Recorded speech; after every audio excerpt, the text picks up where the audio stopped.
Hello and welcome back. We are about to start our presentation with our one-time Small Agency of the Year winner and former DFW SEM board member, Steve Hammer. He is the president of Rank Hammer and co-founder, and I am now happy to let him present and get going. Steve, it's ready to go. Bart, thank you very much for the intro. I appreciate that. I saw the countdown. I expected the ball to drop or some fireworks or something. I got some bad news. You guys just got me. There is something dropping behind me. That is snow because I am up in the mountains of Colorado. So that's what y'all are getting way back there. It's pretty postcard snow, like everything's just white. It's not that angry snow that we get sometimes. So it's pretty lovely in that regard. So super excited to be here. The second year we've done this virtually. So I'm used to being the guy that bounces around as if I were a caged tiger. I have to sit still, which is a little bit challenging for me. And I have to slow down and talk at a normal pace as well. So if you see me move, that's why. It's a force of habit sort of thing. Bart gave me a very nice introduction. I'm going to try and continue that there. As you mentioned, I run Rank Hammer. We're a small boutique agency. We kind of do the full suite of SEO and PPC work. We've worked in some great spaces over the years, and really proud of what we're able to do there. Continue to grow and function very well. I think we're on our 8th or 9th year now. Guys should know that, right? If anybody knows that. I'm hugely into hockey. That's my boy right there. I like to put at least one of my kids in every one of my presentations, and this is no exception to that. That's him on an elite team that he was playing for before COVID, BC, as I like to call it these days. And he has just started his season this year, where he's playing Bantams, which is the first year they get to check one another. So that's a little bit more interesting, to say the least. I'm hugely into food. One of the things I typically love to do is put together elaborate dinners every time I go at a conference. I have to do that at my house this time, and kind of make some nice food at home. I don't know. Maybe I'll have a leg of lamb or something tonight. That'll count, right? And with a last name like Hammer, you have to imagine I'm a little obsessed with hammers. You have two choices. You can either cower from it and pretend it doesn't exist, or you just can own it. And I have chosen to own it. My Twitter handle is Armand Hammer. Please tweet any questions or anything else you see that you'd like to know more about, or comments, or live tweet this. Armand Hammer. I didn't use the AND. I used OND, so I wouldn't get sued. And my favorite beer is out there. It's called Velvet Hammer. I also like its brother Sledgehammer, which is even richer and heavier. It's by Pedicolis there in Dallas. Great beer if you have a chance to try it. My favorite football team, that is the English version of football, is none other than West Ham. So I was very upset, spoiler alert, when the villain of Ted Lasso went to go run West Ham. That did not make me very happy. Why, of all teams, did it have to be West Ham? And of course, my favorite superhero is none other than Thor. I mean, how can you go wrong with that?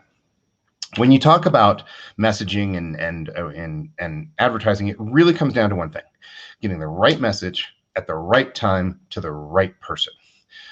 There's lots of things about getting the message right, and we're not going to talk about that quite as much.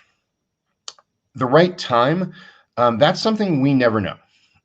That's one of the reasons when you talk about display advertising, that you have to keep doing it so frequently compared to search advertising, which people self-nominate that it's their time.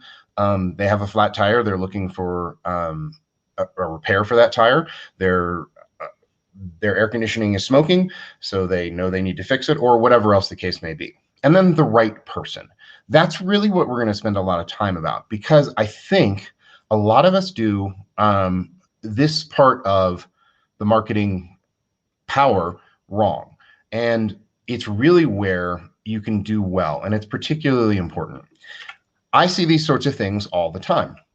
I'm sure we all do. This is a wonderful ad that I just happened to see the other day for me while I'm sitting in Colorado. Weekly deals from New York and Newark. Now, location targeting is one of the most basic targets that I can imagine. When I make my posts, Twitter very much knows that I am not in New York and Newark. United is big enough and smart enough that they should know that I am not in New York, that they targeted that to New York and Newark. But I still see this ad, completely wasted impression, because as a result, the only thing I'm going to do is make fun of it. This one I love. I get this all the time. These guys actually email me, which I really don't understand. My wife is an occupational therapist, not me. So for whatever reason, I have gotten on these people's list, and they think I am my wife, and they're willing to offer me a loan as an occupational therapist. Obviously, I am not an occupational therapist. I'm a digital marketer.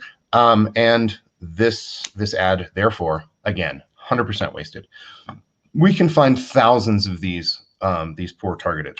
These are a couple that I considered amazing. Unfortunately, I couldn't get the videos to quite post like I wanted it to. Athletic greens every day for a year, vitamin. Wow.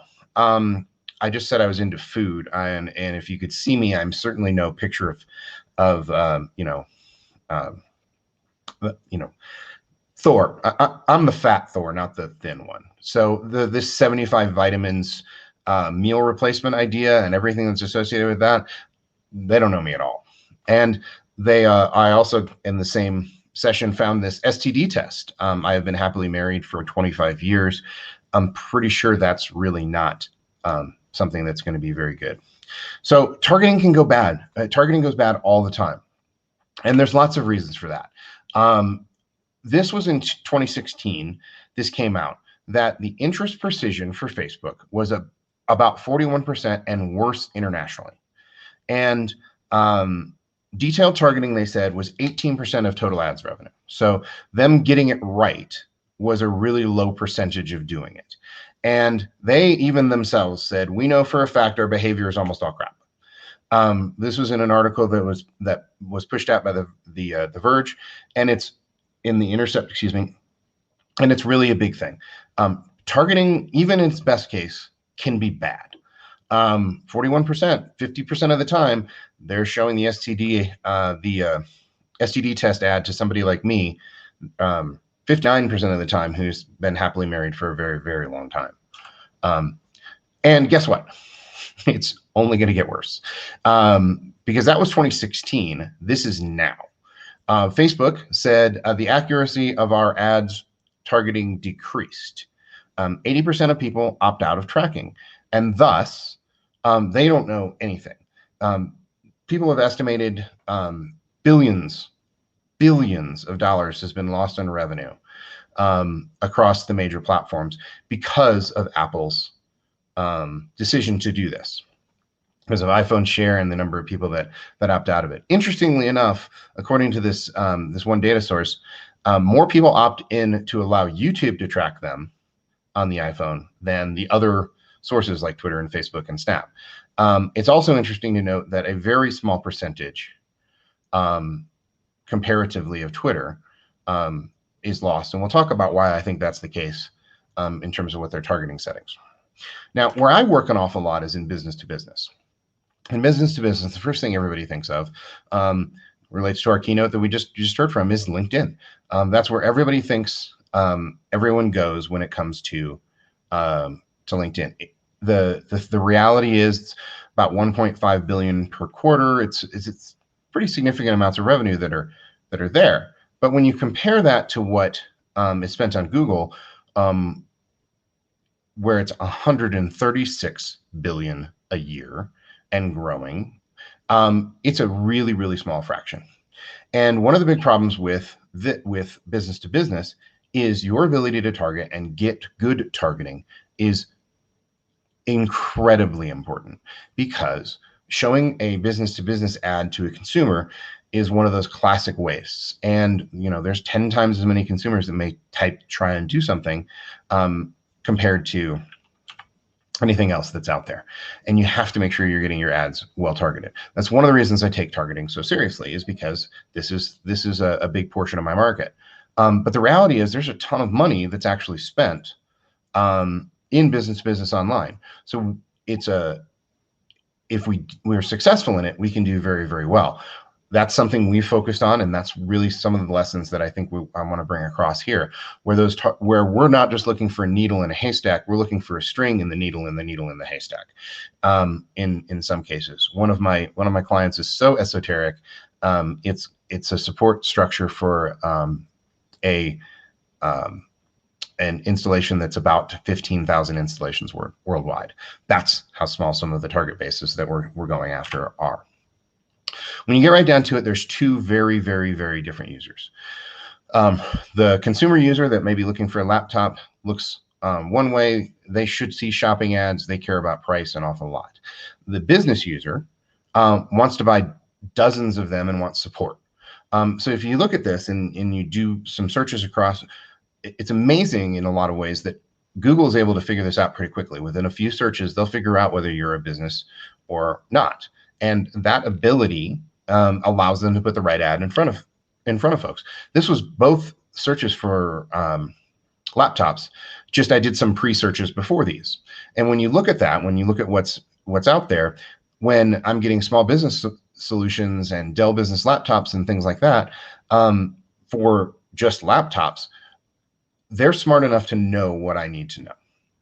And you need to understand that those options are out there. If you want to win and you want to get these people, if you show this to the business laptop one to a consumer, they don't care, right? That's not what they're looking for. They want the HP Touch for $399 or something that's along that line. So to win, we need to be better at targeting. And that goes not just for business to business, obviously, that goes for everything. And that's what we're going to continue to talk about here. Now, there's audience-based segments, and I think they're really easy to confuse. So I'm going to spend a little bit of time talking my way through this. A lot of folks know remarketing very well. That's your site visitors, but you can break those up into section visitors and people that are converted, and using these remarketing lists are particularly important because they have a lot of data that's out there. In market is what these platforms think are likely to buy. These in-market audiences are starting to go away more and more. There used to be a very, very rich one that was on Twitter, like it would be like that they were likely to go to Taco Bell. I mean, it was so narrow and defined. It was an amazing tool, especially if you were competing with Taco Bell, you could really, really target based upon that. That's gone. That's completely gone. Thanks to Cambridge Analytica, the same is true in most cases on Facebook as well. So this in-market idea, however, it's really, really there in Google. Go figure. And again, that data is only getting worse.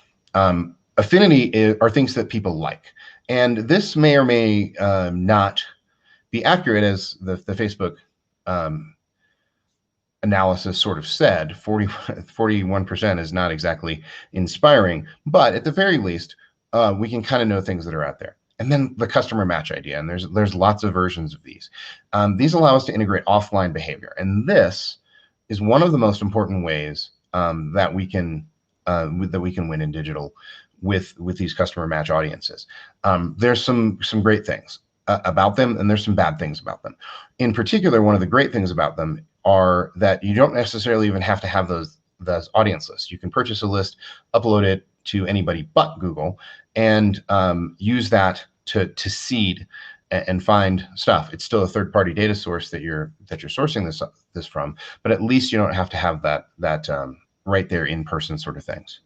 Then the other thing that's really incredibly important is building up a good audience persona. We have to understand who it is that our audience is and what it is that they're doing. There's a number of huge problems with personas. In a lot of cases, it looks very much like this. This would be a bunch of guys trying to come up with the persona for somebody using a feminine product, because we all sit in a room with no computers in front of us and we play marketing fantasy football. And we make up all this stuff about how Sarah's amazing and she's on the PTA and she drives an Audi and she feels empowered and she listens to Lady Gaga. And we put all these things in there, and there's literally no data or justification, or frankly, very often the target audience in the room with us. That is not the way we need to build personas.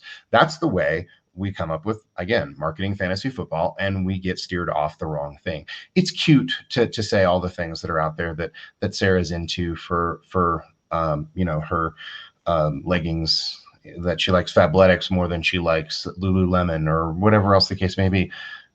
None of that necessarily matters, or for that matter is real. Data has a better idea.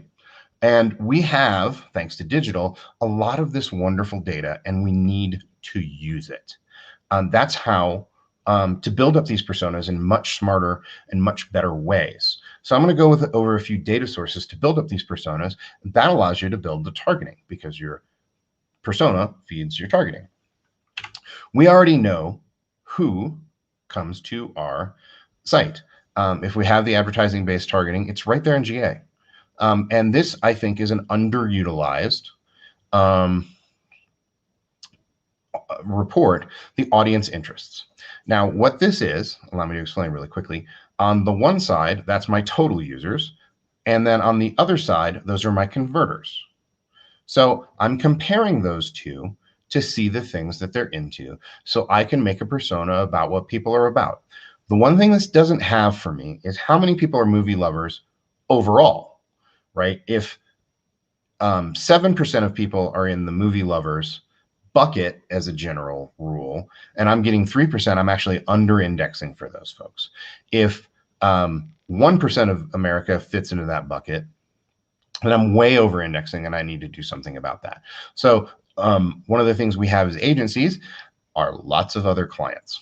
And that allows us to actually be able to compare these one step deeper and look at what some of our other profiles are, so we can kind of get a feel for whether that's over indexing or under indexing. Because fashionistas, I can tell you from experience, that is a low percentage.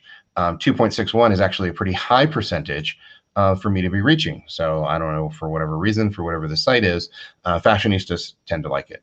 Clearly not because I'm a big fashionista or anything like it. Then the in-market segment does the same thing. Again, we don't necessarily know what the overall percentage is, but we can kind of compare across our portfolio and get some adjustments. Now, the second part of it is the converters. This is a direct comparison, and I want to find where I see things shoot up or shoot down. As you can well imagine, for this particular group, hint, it might be my traffic, the converters for advertising and marketing services are a really high percentage. The SEO and SEM services, these are all extremely logical. But it's also interesting to note that something like career consulting services doubles. Is that because people are looking for new jobs at the same time they're looking for agencies? Is it because people have just found a job and they're looking for that augmentation? I don't necessarily know what it is, but I can start to make some judgments based upon that. And again, now I'm using data to inform my profile, my persona, and that's a particularly powerful thing. And when you see things go down, for example, technology and technophiles is pretty much the same for converters and non-converters. Value shoppers went up slightly. Business travelers, however, went up pretty significant, 1% or so. So that's a pretty significant overreach. I may want to talk about how travel may be something that I want to do, or where I'm traveling, or other things. AdWords also has another one of these sorts of reports, and again, I think it's very underutilized because it's buried. It's really actually hard to find. It's up on the top right. And if you're in AdWords, you go to the tools, and then you find audience, shared audience, and then you look for the insights. I mean, it's buried in terms of what a report is, but it tells you literally right there your in-market audiences that are relevant to you. That in this case, technology education, 11.7 index, huge by comparison to the overall United States, 11 times more likely that they're in there. And you can do the same thing with affinity audiences to get what's out there. Again, this is what what people are into or in the market for. And some of it's really interesting, like luggage. Why, I don't know why luggage and technology education are there necessarily, but health and medical jobs make sense when it's related to education or the like. This is a career-based site. So you can kind of get a feel for what's out there and what some of that data is. And again, how people index compared to one another. These are powerful things to build a data-based audience. And the quirks sometimes are the coolest things about it. This is an example from from a client. For whatever reason, they loved Fiat. The audiences were shopping for a Fiat. I don't know why. Small car, maybe because it breaks all the time, they needed to buy two. I don't know. But what they were also looking for domain registration, and all these sorts of things can help me build up a profile that actually makes sense. I didn't just say my target audience drove an Audi. I actually have the data that says, no, they don't drive an Audi, they drive a Fiat. Like a lot, way more than normal. Now I can actually do something. So if I'm going to pick out an image, I might pick out a Fiat, and they're going to feel positively about that.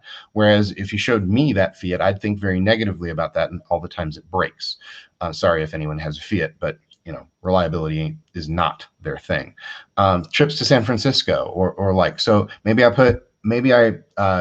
get a shot done where it's a Fiat under the Bay Bridge or the Golden Gate, so that people feel real positive about that. And I can actually build very simply a few things that I have to believe that my audience likes without really doing a whole lot of extra effort. Same is true of affinity. Affinities, again, are not necessarily into in the market for these sorts of things, but it tells you a little bit about them. Frequently eats dinner out. That would be me. And so if you had to offer an incentive, maybe a restaurant.com gift card might be powerful, especially when you compare it to like giving a Walmart gift card, which, although it's on the list there as a superstore shopper, may or may not make a whole lot of sense. You can even use AdWords to generate some more ideas. And I love these. They have audiences that are out there that they'll build for you right off, similar to all converters. While it's black box, they've done the profiling for you. Why wouldn't you use that and test that out? Maybe that's not all you do, but it's potentially powerful.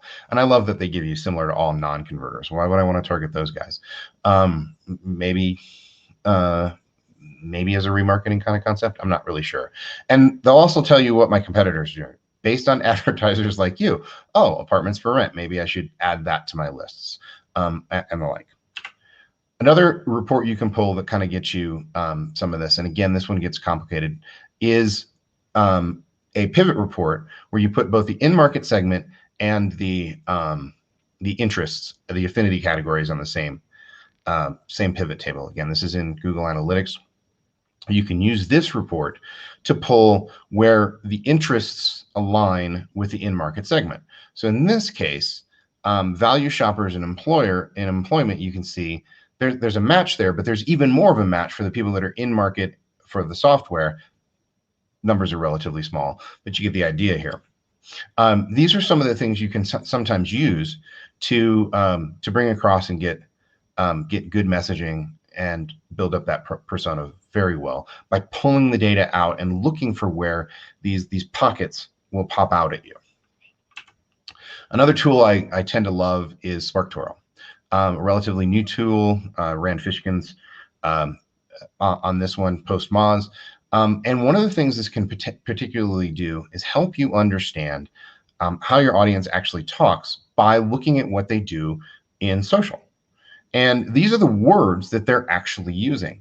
And you may not use these words in the same way. If, for example, if you're in antivirus for enterprises, it's actually, people call it an endpoint protection. They don't call it antivirus. That's the IT speak for that is endpoint protection. You need to use that language if you're going to appeal to that person. So if you look at, for example, a site or somebody you know who's prominent in the industry or other things like that, or maybe even a company that you may be interested in signing, or whatever the case may be, you put that in there and you can do that search. This is actually the free version. I just kind of wanted to show that. This is totally free. You only get like 10 searches a month for registering. But well worth the upgrade. But I just want to show off the free version because all of us can access this and do so.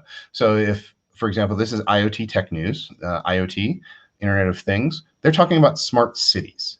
And that's a really interesting thing to know that 20% of their audience is using phrases about smart cities. That's the way that they're thinking about the Internet of Things, not just, the Ring camera and, all of those sorts of things, which is what I, not being in that industry, would normally think about. Also, it's incredibly important to come up with what it is that people want to do. It's one thing to go out there and really understand. We're going to talk about this idea of the job to be done at the end of this, but you have to understand the goal that somebody's trying to accomplish along the way. It's not just that they're in market and I have the product. What's motivating them to take this action? Some of it's pretty obvious. If my air conditioning's smoking, that's my motivation. I want to be cool. And what attributes am I looking at? That's the who that we've been building up. But what are the whys, and what are going to help make their decisions? You may actually have to listen to some of your customers and build up some of this because they're not going to tell you this. We only get the what in a lot of cases, and the why behind the what is what helps us build better messages. And then what is it that they're trying to accomplish? And if you combine all this, you can make both great messaging and great targeting. This is a good example that I happened to see recently on NHL.com. So I'm a hockey fan, as I've mentioned. I also go to Vegas an awful lot. And whether or not this was intentionally targeted to me, it's a good message for me. The idea that I could win a trip to Vegas that's hockey related is something that would be particularly appealing to me. And when you combine those two things together, now you have some potential magic. And again, just back to the ideas of maybe I use the Fiat, or maybe I use something in San Francisco, or other things that are like that. Those sorts of things, if I know those actual elements of my audience, I should use them. Now, custom audiences really are what power everything anymore. Whether it's an upload of an external source or whether you're using Google's own tools, there's an awful lot of power that you can use and win the race with custom audiences. So I'm going to dive down and do some detail stuff. As I mentioned, endpoint protection is a good example of something that the industry, the IT industry, does rather than the consumers. And you'll see in all these cases, a lot of the suggestions for searches that they may be looking for, I can type right in here. Endpoint protection is not just antivirus, right? Symantec is one thing, but there's hosted security, there's all that kind of good stuff. And my ability to, first of all, know that word's there, and then start to add some of these other words for a custom intent audience for people that are in market and doing these searches. Google has all that data, thanks Chrome, that allows you to target based upon that. That's both in search and that's on display. It's not perfect, but it is particularly a powerful way to come across and target based upon this. And you'll notice it's not just keywords, it's keywords and URLs. So how can I get that URL? One, SparkToro is a great example of that, where I can get some of those URLs. Here's some of the other stuff that things are doing. SpyFu and SEMrush and the like can also do this sort of things. What are competitors to me and to others that people may be visiting? Or if I really understand the job that people are doing, what are they researching right before? If, for example, I were a moving company, I might look for mortgage companies and people that were visiting mortgage companies, because the moment they get that mortgage, now they're going to think about moving after they get the mortgage, right? Those sorts of things can give me a feel for URLs to add into this sort of thing, not just anything that's out there. And then we can combine these things together. And that's really the power. The most powerful words that we need to know in targeting are and or, and not. Those are the three big ones, right? And or not. And when we have and segments, those shrink us down. Those or segments grow. So for example, in this case, I've built people that went to a particular website as a custom segment. Then I built an affinity for people that I consider to be way more likely than the average person. And I combine those two. I can get 1.2 billion impressions out of that, which is a decent number, but it's certainly not the trillions and trillions. So I know by looking at that estimated segment size that I've brought myself down into something that's probably pretty reasonable. And then I don't want to get my converters, so I'm going to knot those folks out. If I put more segments in each one of those boxes, those would be ORed. So I would expand out my potential targeting, but by building that out and anding it, I shrink it down to the laser targeting kind of folks that I really actually care about. You have to figure out where things are usable, and it's really interesting. This is from a programmatic tool I use called Choosel. It's fairly inexpensive, and it's a good way to get at folks. It's particularly interesting to note that if I were targeting SEO specialists, if I were a tool provider, they have two different groups. There's one group that's occupation SEO specialists, 5 million folks in that, and then people were really kind of confident, and it's the same group that's actually providing this data that we really believe that they're SEO professionals, and now that goes down to 800,000. But in some cases, you can see that there's really low numbers on some of these. If you look down the page, the people that are looking for intent in digital marketing, it's like 4,000 folks. That's a really, really small target to go after. And sometimes your ads won't even serve if you're going that slow. And if you're combining audiences, that can be really, really slow. So if I were targeting Apple engineers for whatever reason I wanted to, if I were combining the data that's out there on, I know they work for Apple and I know they're an engineer, each one of those two combines, I might be paying realistically probably double that CPM of 6,000 and only have 3,000 people that I could potentially reach. Again, really hard to reach those folks, but if that's all I really care about and I'm doing something that's very ABM based and business to business based, I'm more than willing to pay that. It's a lot cheaper than getting 1,000 impressions on those folks. Is a lot cheaper than even one click on LinkedIn. Lookalikes are also a really powerful thing. And we have to understand also in the targeting set where they get used and where they don't. 1% for whatever you're using in the US alone is 2.7 million people. And for a lot of things, for consumer products, that's a pretty good target. For a business-to-business product or something that's very niche, that's a lot of people. And in a lot of cases, that's way bigger than my addressable audience would be. I've done some comparisons just to play around and trying to express some of the most niche audiences and expand them out as much as I can kind of commonly think my way through just using industry targeting and not individual jobs and the likes. There's times where some of my products for business to business are maybe an addressable market of 800,000. The lowest I can go is 2.7 million people. So I'm getting a lot of people that I know don't fit into my set when I make a lookalike for business to business. That may be true for anything we do. So there's ways to make these works. And again, that comes to the knots. We'll talk a little bit about that in just a second. We also have to understand sometimes, even if we don't think it's a lookalike audience, it's a lookalike audience. Follower targeting on Twitter, the URL targeting on Google, those are all lookalike targetings, whether or not we think they are. So this is an example. This continued down. There were about 50 targets that we were going after with this particular campaign. But you can see of like 4,000 some odd link clicks, a lot of these are onesie twosies or zeros or things. You know, there were some that got 50, but if you added it up, it was maybe 10% of the total were actual followers of the people I was targeting.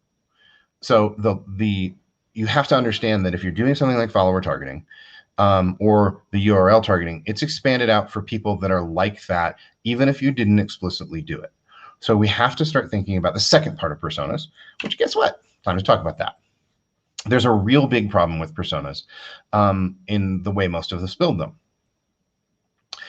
We talk about all the things that they love.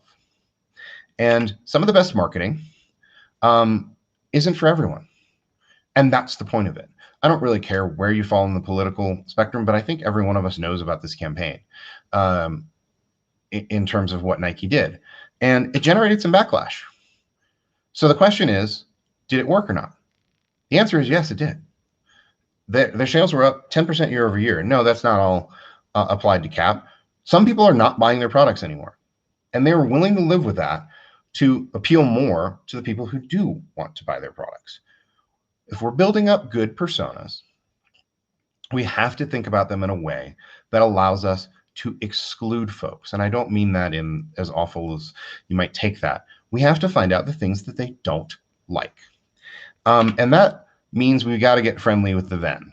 The Venn diagram means we need to know who's in the center of it, but we need to know who's on the outside of it as well, and find those audiences to exclude for whatever lookalike targeting sort of system that I'm using.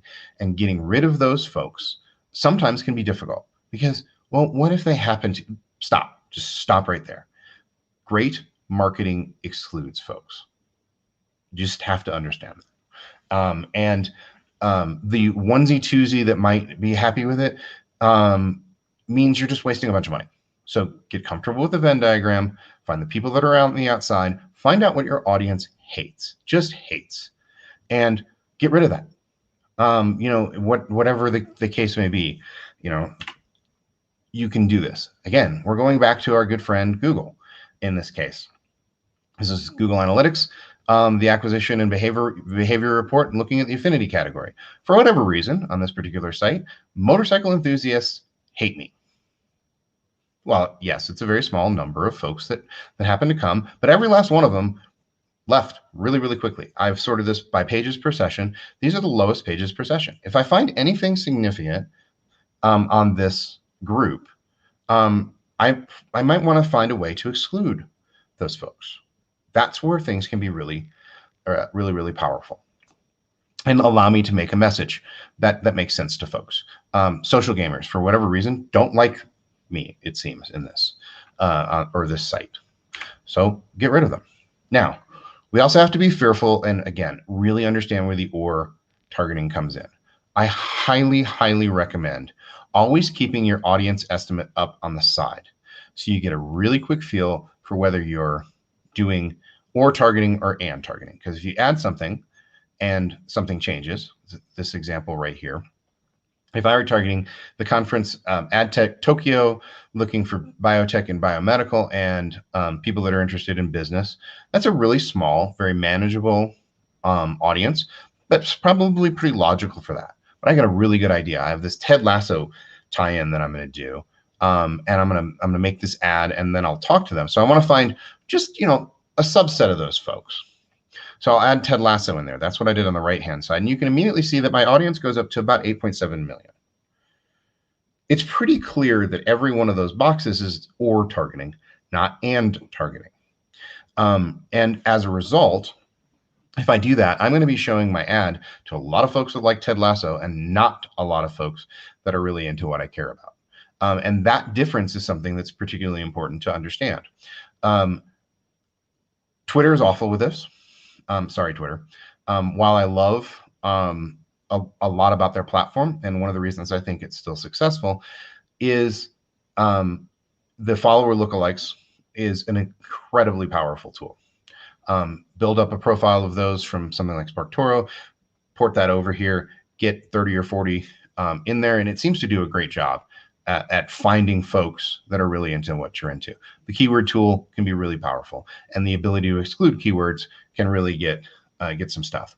But the fact that I can't and any of this together really limits the tool for doing things like I was talking about, where I want to use a Ted Lasso ad for only the people that are into Ted Lasso in my target. I don't have a way to do that, and it's very frustrating to me. I wish it was a little better. And targeting allows you to bring things down and really be powerful. Even if you're using custom audiences, I highly recommend finding ways to limit that down, especially if you have any sorts of things that are out there. Because just letting it be black box lookalike tends to work poorly, whether it's exclusions or inclusions, things that you know about folks. For example, this was a design-based thing. Well, remember the fashionistas?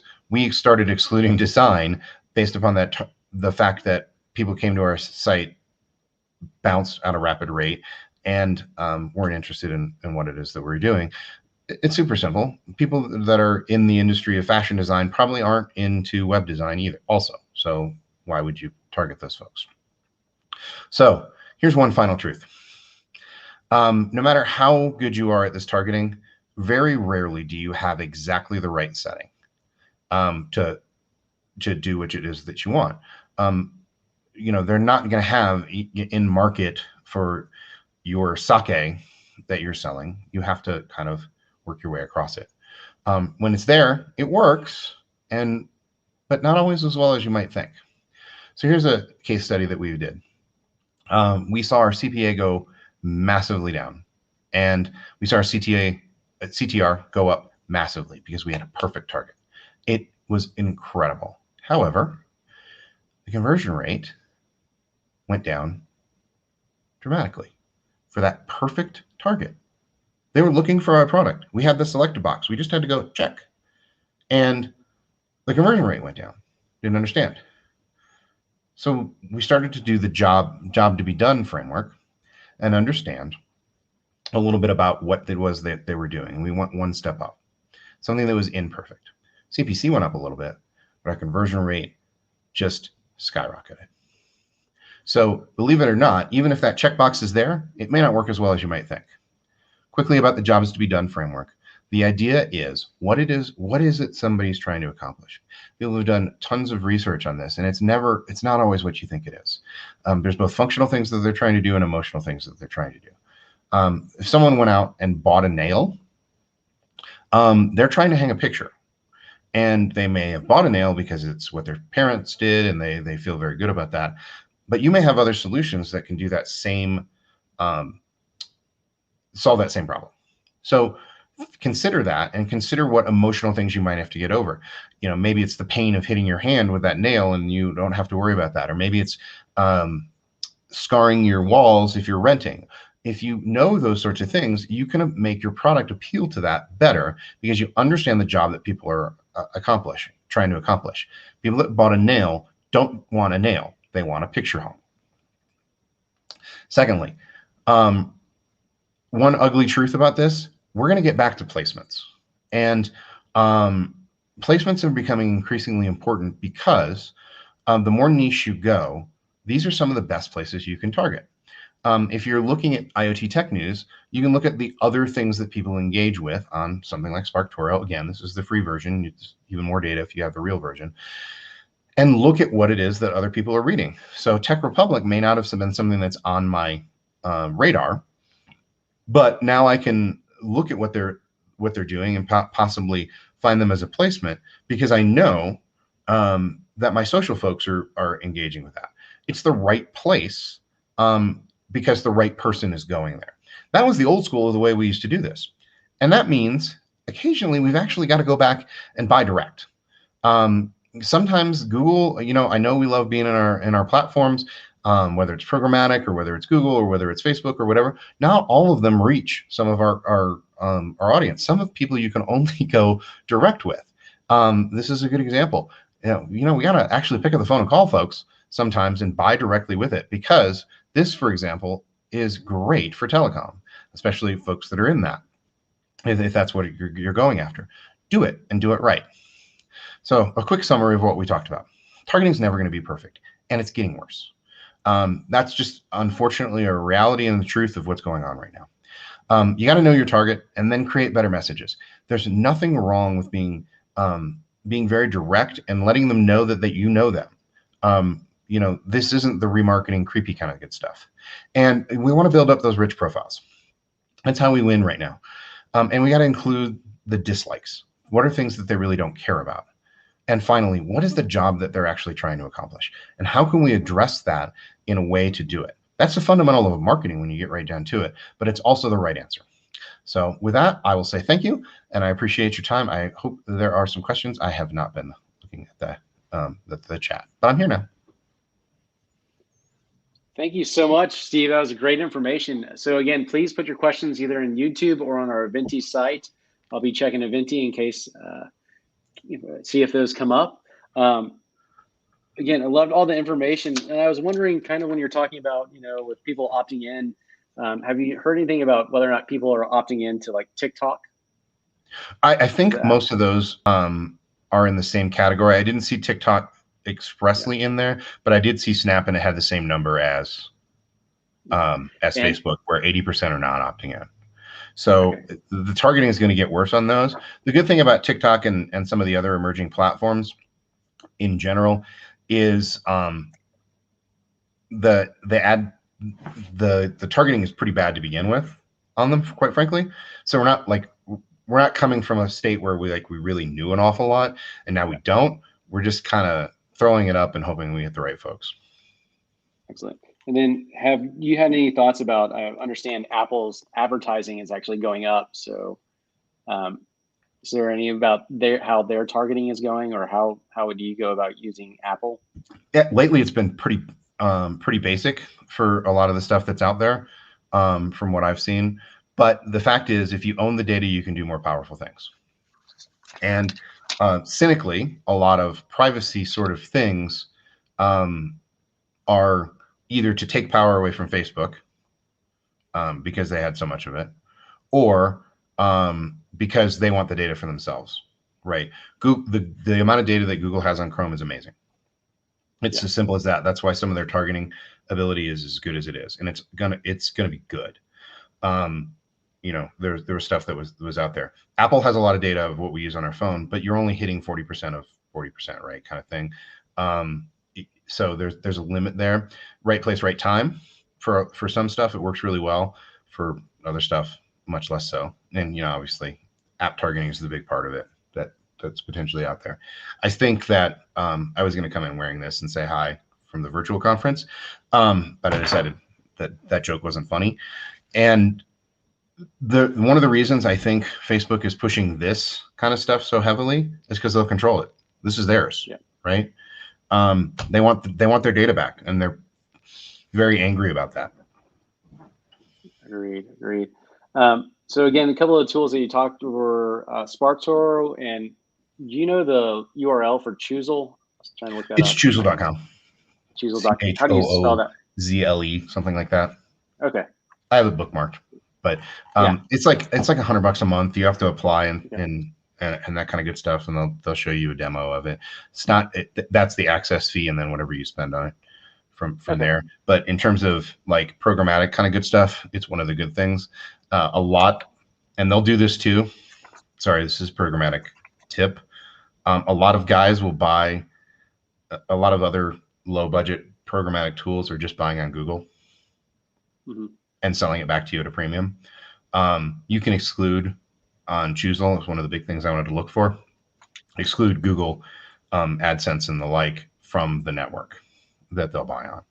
It obviously reduces your stuff down, but if you're advertising yourself there, why would you pay them a premium to do it for you? Exactly. Any other last minute tips or tricks? I'm not seeing any other questions coming in at this time. No, I think that's the big thing.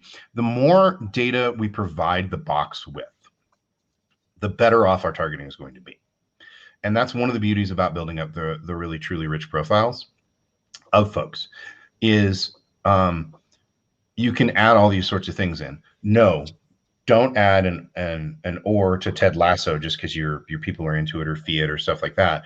That's how you talk to them, not who you're targeting. But the richer kind of good stuff, the profiles that they follow, the sites that they visit, all of those tools really, that richness is where it can do really well. I think we lack that because we just want to check the one box that says they're in market.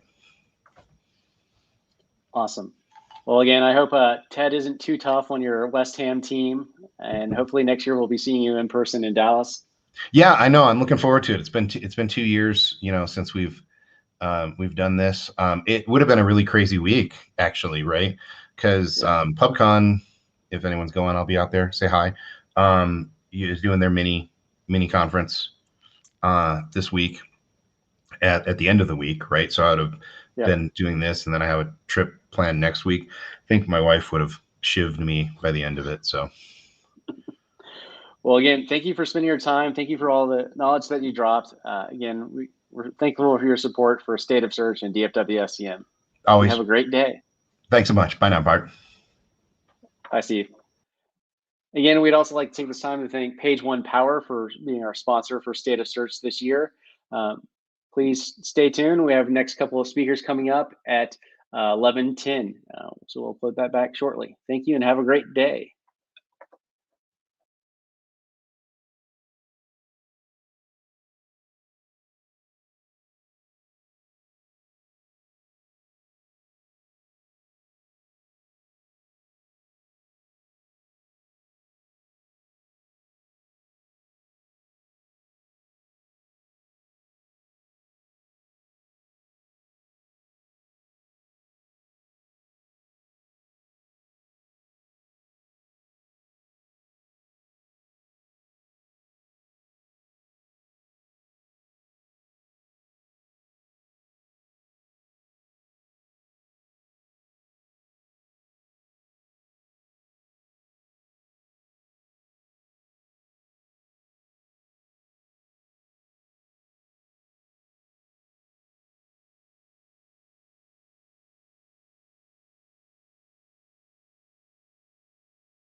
Hello and welcome back. We are here with Emma Franks, and she is about to present on leveling up your PPC forecasting skills. She's an account-based marketer with Tab Bank. So we're about to begin.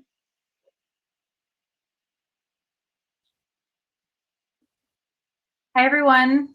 Thank you for joining me in this session to level up your PPC forecasting skills with some advanced modeling in Excel.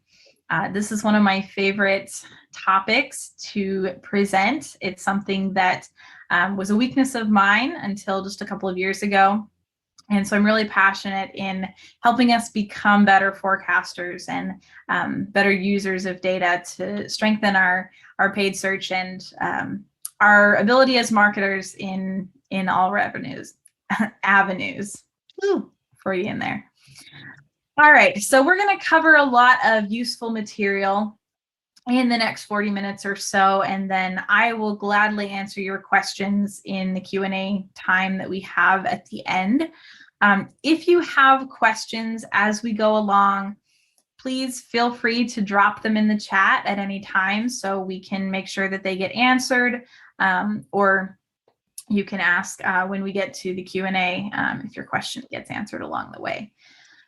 Now, if you're watching this after the fact, or if you want to connect with me after today's session, you can find me at AKA Emma Louise on Twitter, and you can use that hashtag State of Search 2021 with your tweets to let me know that's what it's relating to.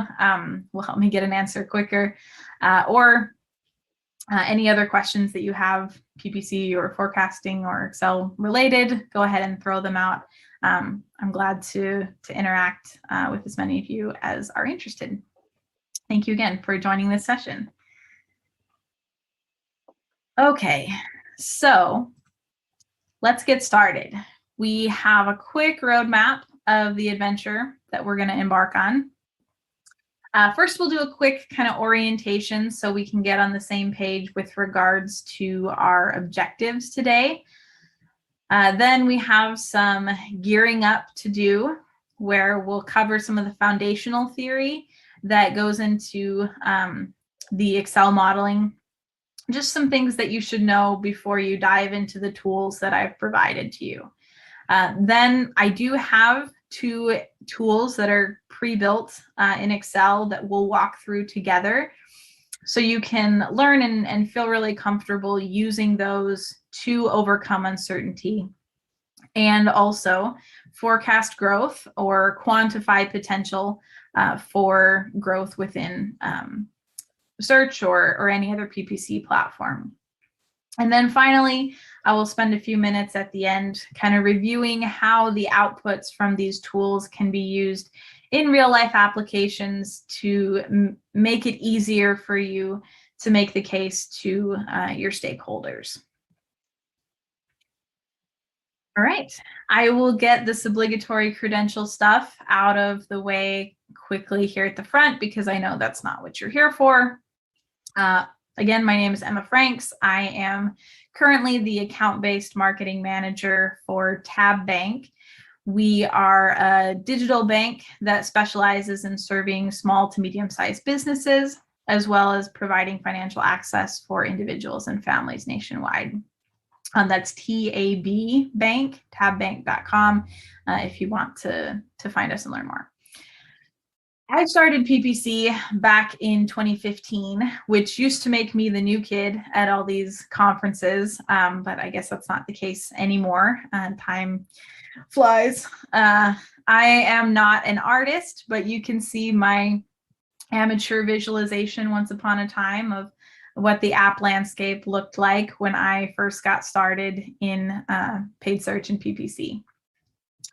I personally studied economics as an undergrad before completing master's degrees in marketing and business at Indiana University. So making use of data has really always been a professional passion of mine and something that's been a big part of my education and my career. When I'm not nerding out in the marketing world, I'm probably hiking or rewatching DVDs with my family. We binge watch TV shows on DVD, as well as movies that we pick up from Goodwill. You can see my beloved Aussie Doodle, Jasper, there on the right. He's patiently sporting my husband's baseball cap, the most docile little dog that you'll, not little, but wonderful dog. All right. So that's why I'm here, but why are you here? Probably if you're anything like I was 3 years ago, it's because you've had the experience of being in a room with a stakeholder. Maybe it's your boss, or maybe it's a big client, and you find yourself trying to advise them on what marketing strategy or tactics will best serve the company. Perhaps you're trying to secure additional budget for a channel that's going really well, or you need to set expectations before a big pilot program launches. Maybe it's a quarterly or an annual review, and you want to demonstrate the value that you're providing and why you deserve that raise or that promotion that you've been working toward, or you want to really level up your own career. Those conversations used to be horribly intimidating to me because I would have a lot of ideas of new things that we could test, new channels, new strategies. Always love testing new things, but I had zero certainty that any of it would necessarily work, right? What's the PPC mantra? It depends. But one of my favorite TV shows, The West Wing, taught me, young Jed Bartlett, if you want to convince me of something, show me numbers, he said. And that's a mantra that I've come to really love, because bosses and clients, I now work in-house, so I've seen the client side of things. They want to say yes, right? They want to say yes when you bring them a new and exciting proposal. They want to be groundbreaking. They want to be innovative, just like you do, but they can't do it blindly, right? They don't have the confidence necessarily that you have from seeing similar strategies or tactics play out in different accounts. They need to be able to defend their sign off on this idea with the data that you've brought them. So that's why numbers really make it easier for leadership or clients to say yes, because you're allowing them that confidence that they don't have from just experience. Now, making it easier to get buy-in is one reason for this session, but there's another big one that I'm sure we can all relate to. There will always be external shocks to the system and unexpected situations that we can't predict. 2 years ago, when we were building budgets and forecasts for 2020, no one could have foreseen the actual year that lay ahead of us. But even outside of a global pandemic, right? Past years, we've seen natural disasters that disrupt our markets. We've seen new competitors that come onto the scene. We've seen shifts in regulation, like when we went through GDPR a couple of years ago. And constantly, we're facing the changing tastes and preferences of our consumers. So for any and all of these reasons, we can be pretty confident in saying that the future will rarely, if ever, look exactly like the past. But that doesn't mean that the past can't be useful to us. So while forecasts are not predictions, utilizing data and statistics, like we're going to talk about here, can help us to better anticipate and prepare for the future. All right. So before we go any further, it's time to go and download the 2 Excel tools that we'll be talking about in just a little bit. You can find them at this bit.ly link, bit.ly/ppc-forecasting-tools, or by scanning the QR code that I've figured out how to generate and put here for you. Again, there's 2 tools: forecasting with uncertainty variables and forecasting new and organic growth. It'll really help you to solidify your learning and get the most from the short time that we have together if you're able to follow along with your own copy of the tools. Get really comfortable navigating and seeing exactly what I'm talking about within those tools. The QR code and the bit.ly link go to the same place, so user's choice. I'll actually keep them on the screen throughout the presentation in the top right corner whichever way that is. So if you miss it here, don't fret. It's there for you. All right, so let's get to the quick lecture part of the session. The tools, or the building blocks, I guess, shouldn't use tools, building blocks that you need to be able to get the most out of this. Now, most of you, if not all of you, are probably familiar with this marketing math. But I wanted to bring it up briefly as a refresher, or just kind of a reference point, so that we're all on the same page as we go into these tools. No attendee left behind. There are several key metrics that we use in paid search, or PPC generally, and most, if not all of them, are related to other key metrics, right? So click-through rate is clicks over impressions. CPC is spend over impression, or spend over clicks, sorry. If you have a handful of those available to you, just a few of the metrics, then you can usually derive many of the others. And so you'll see these kinds of relationships come into play as we look at how the Excel models are built and kind of why they work, and how you can manipulate them to get the information that you need and strengthen your forecasting.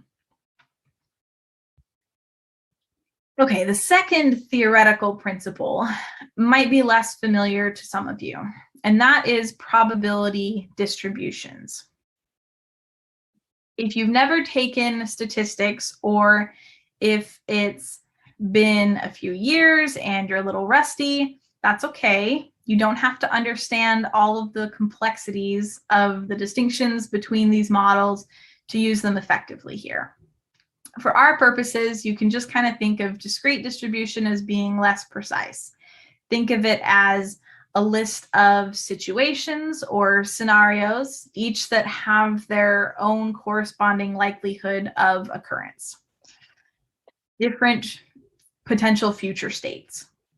So for example, I may not know exactly what my CPCs are going to be tomorrow, but I can make an assumption, either based on the past or based on gut instinct or based on whatever I want. I can make an assumption that there's, say, a 50% chance that my CPCs tomorrow are going to be the same as my CPCs today. I might assume that there's a 40% chance that they're higher and a 10% chance that they're lower. When I wake up tomorrow, the actual CPCs are going to be in one of those three distinct states. They will either be equal, higher, or lower. So those distinct future states, that's where the discrete probability distribution relates to. Now, a normal distribution is more precise. So you can see that line on the right is much smoother. There's a lot more in-betweens. If I know historically that my CPCs have been between, say, $1 and $5, but mostly they're between $2.50 and $3.50. Okay, then I might use a normal probability distribution to calculate the likelihood, say that tomorrow CPCs are going to be more than $4, right? Probably it's going to be a rarer occurrence. But I could calculate that very distinctly using the normal probability distribution. The decision of which distribution to use in your model is entirely up to you. There's no right or wrong answer.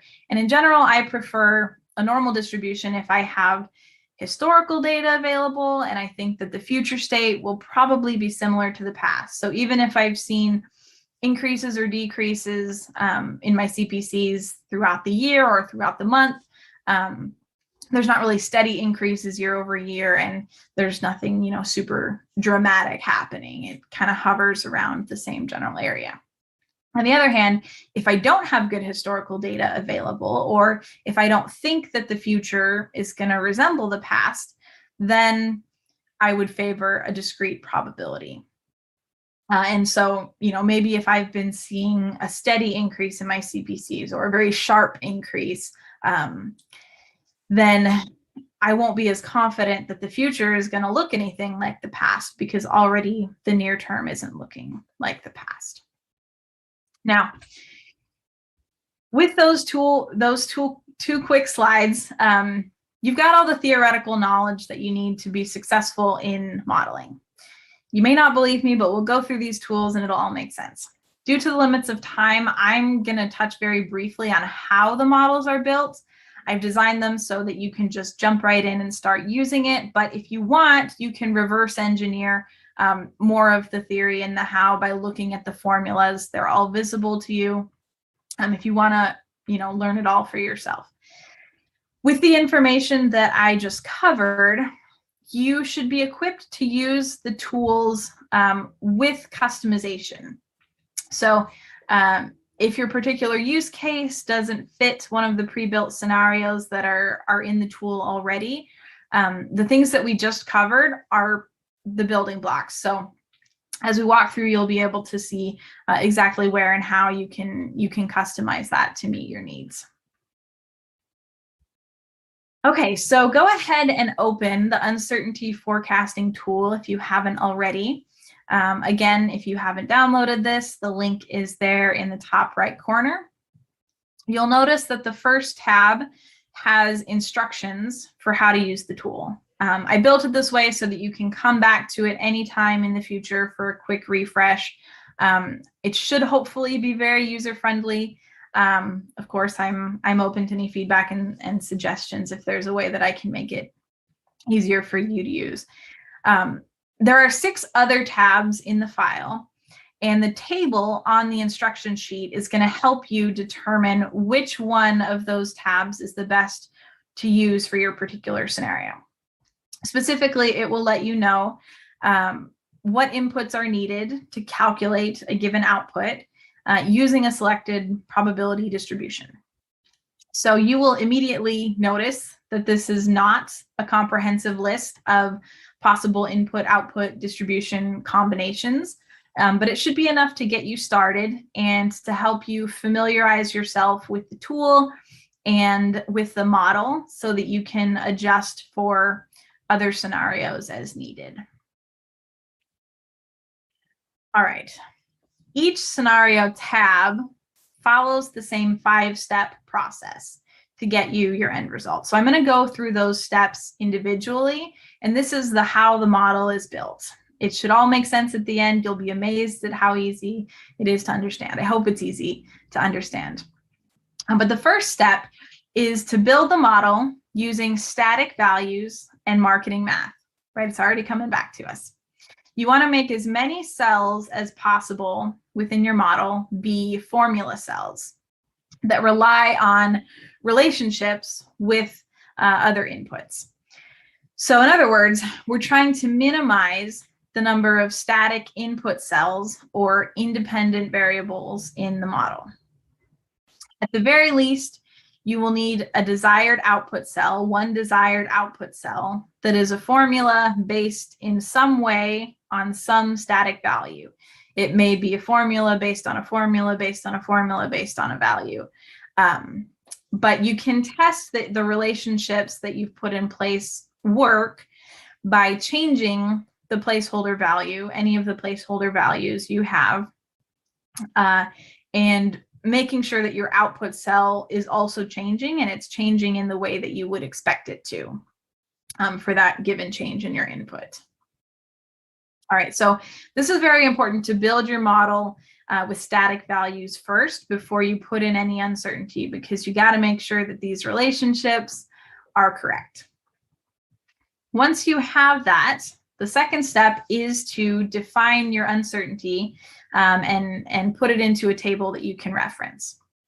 So if you're using a normal distribution with historical data, there is instruction included on those normal distribution sheets to help you derive the mean and the standard deviation from your data that you've downloaded from the tools.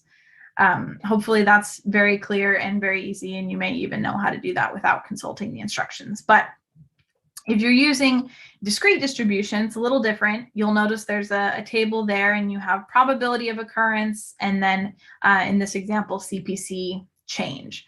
So you'll just input what's your decided probability, whether that's assumed or estimated or calculated to the best of your ability, or maybe they all have an equal probability of occurrence. You'll put the probability of occurrence for each of those states into that first yellow column, and then the actual state description. So in this case, how much is my CPC going up or down in that second yellow column. And so if you want to change this up, you absolutely can, but you'll want your probability of occurrence and then your actual change to be in those two cells. And then again, reverse engineering, you can go through if you want to see how this is working. But this table will be referenced in the next step. So you got to get your uncertainty in there before you can go any further. Once you have your uncertainty defined, you can incorporate that into your model. So the blue cell here is where that uncertainty is coming into play. You don't need to do anything with this table or this step if you're using the preset scenarios. It's just here so that you can see what's happening and how the model works.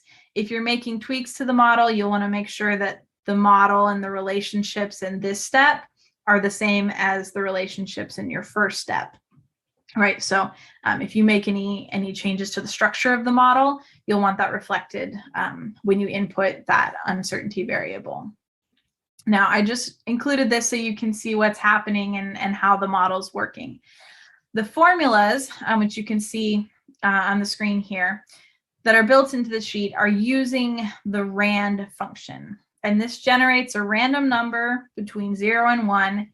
And then the formula looks at the probabilities that you defined in step 2, and it determines a corresponding output value for that particular percent value. This is a little complicated. You don't need to understand exactly what's happening. If you want, I can definitely go into more detail offline or later on, but I wanted to give you at least these tools so that you could play with it more if you want. If you get comfortable enough with how the models work and you want to add a second or a third uncertainty variable with their own independent probability, so you want to take out all your static values and just use uncertainty variables, you can do that. I would just caution you to do one at a time, and definitely, again, double and triple check the relationships to make sure that your expected output is in the range that you expect. You can tweet at me if you have more questions about doing that. We're not going to go into details. So the fourth step, this does require action on your part, and so I've included instructions on creating a data table. I've already provided you with 1,000 lines, and you can see the steps there. Now, you might want to check your settings before doing this because, or if you find that the output doesn't show up the way that you expect it, because, using data tables and having them update all the time can be a little cumbersome in Excel. And if you're doing a bunch of other things in Excel, it can slow down the program. So you don't necessarily always want it to be on the same setting, but for this particular step, you will want to go into the formulas ribbon, click calculation option, and make sure it's set to automatic so that every time you press enter after you create your data table, it'll repopulate that with new values. And that's really important because step 5, it's going to take those output values from your data table and create some basic statistics for you. So you'll get your best, worst, and expected case values, the min, max, median, mean of your output. And you can press enter. You can see how this works. It refreshes the data table. And so those statistics might actually change a little bit, your minimum and maximum and expected case. So if you want to get even more advanced, you can create a second data table based on the step 5 output, whichever one is of interest to you, your minimum, your maximum, your mean, and you can get statistics for that particular variable. So you can actually get an even stronger idea of, what's my expected case? What's the expected of my expected case? What's the best or worst of my expected case? And see how that plays out. So forecasts are not predictions, but sensitivity analyses can provide you an estimated range of outcomes, minimum, maximum, expected case, to offset the uncertainty from that unpredictability that we know is inevitable. I really hope that you're feeling good about this and excited to use this tool. All right, so now it's time to open the new channel forecasting tool. There is also an instruction sheet provided for this one. Again, if you don't have it, the link is there in the top right corner. Here, you only have to choose whether you're forecasting a new channel or forecasting growth for an existing channel. If you want to forecast for a new channel, you can do it using a CPC or a CPM benchmark, whichever is appropriate or more readily accessible for the platform or channel that you're anticipating or wanting to forecast. So hopefully that's all very straightforward for you. For these models, you'll need a handful of input values that are your settings. So you'll choose your frequency and the number of days that correspond to the campaign data that's below. So either the days in your budget or the days in your data. Frequency, of course, target impression per user per month. I kind of spelled it out just to be safe. If you're doing the new channel forecast, you'll also need to input an average click-through rate and an average conversion rate, which can be based on actual data from a similar channel or a benchmark. Whatever data you have available, it might be your best guess or your best calculation of what your expected output is going to be. Next, you'll input information for each campaign that you want to forecast. So for new channels, you'll put in what you have planned. The benchmarks might be the same for all the campaigns if you're pulling from a benchmark site like WordStream or AdStage, or if you have your own benchmark sources, it might be specific to the campaign if you're getting it directly from the platform, or if you're using your own historical CPC, CPM, that's totally fine. Now, audience size should be directly from the platform. Most platforms, I think, now will give you some kind of expected reach or expected search volume, audience size that you can put into those cells for your campaigns. For organic growth, you'll actually just download these key metrics. So you'll download the actual data for your campaigns that you want to forecast growth, and then you'll copy and paste it into the sheet. Bing, bang, boom. For search and display, you don't have an audience size like you would get from a social platform. You can use reach, which Google has now, over impression share to calculate the audience size as a proxy. All right, feeling good about this? That will give you the estimates for your monthly spend and conversions on an individual campaign and an overall basis. This can also help you to see where you're overspending on a saturated audience, if it's above your frequency, and where you have potential to grow. So it's useful in both directions and can really help with efficiency as well as growth. It's important to note that these are single output forecasts. So you can take these outputs, throw them back into your uncertainty model, and conduct a sensitivity analysis for even stronger recommendations. So say, this is what I'm expecting in terms of my spend, my conversions, but how does that shift around if the assumed click-through rate changes or the assumed conversion rate changes? You can get that using your sensitivity analysis and the uncertainty tool that we just went through. So hopefully you can see how these two kind of play together. This tool, again, it's just based on your target frequency, your actual impressions that are available based on the audience size and where your spend is lining up with that based on the relationships in that marketing map. So forecasts are not predictions, but understanding the market potential will help you to position yourself for success and reveal new or missed opportunities, as well as opportunities to improve your efficiency.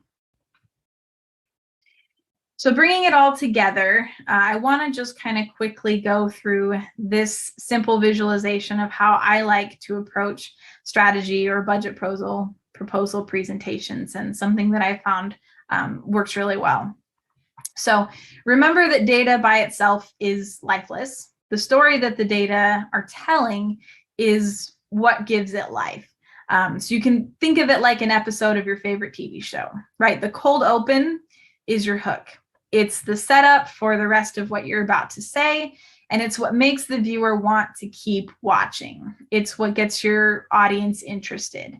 You need to have a good hook, and I'll get to that in just a second. But from there, you've got to introduce the setting and the context. So you're setting the stage for the story that you're about to tell.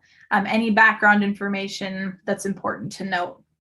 Part of this is introducing the villain or opposition or the challenge that you're facing as a company or as a department or with a certain product line, whatever the case may be. What's the foe? And that will prepare the way for your hero or your big idea to jump into action. So you'll introduce your idea and then talk about the insights that got you there, with the why behind it. Why is this idea so good? Once your audience knows why it's a good idea, you can talk more about how it's going to solve the problem, getting more into the tactical elements. This whole thing is just like a slide, right? We're trying to facilitate the buy-in. So from there, you can talk specifically about the tactics and the actions that you're going to take, and what you're doing to ensure that it's executed according to plan.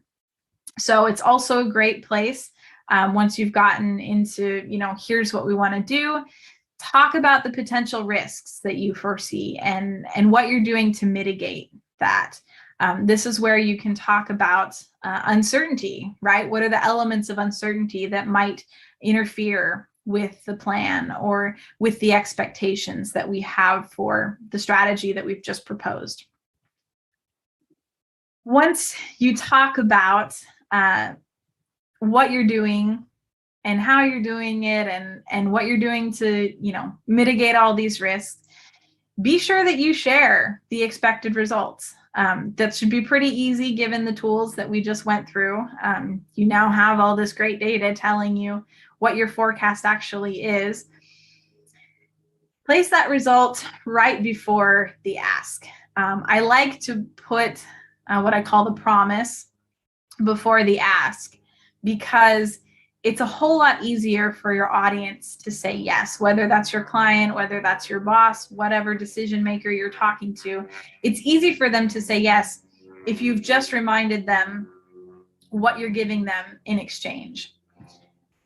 And I say reminded because even better than waiting to the end of the presentation to share your expected results is to preview it at the very start.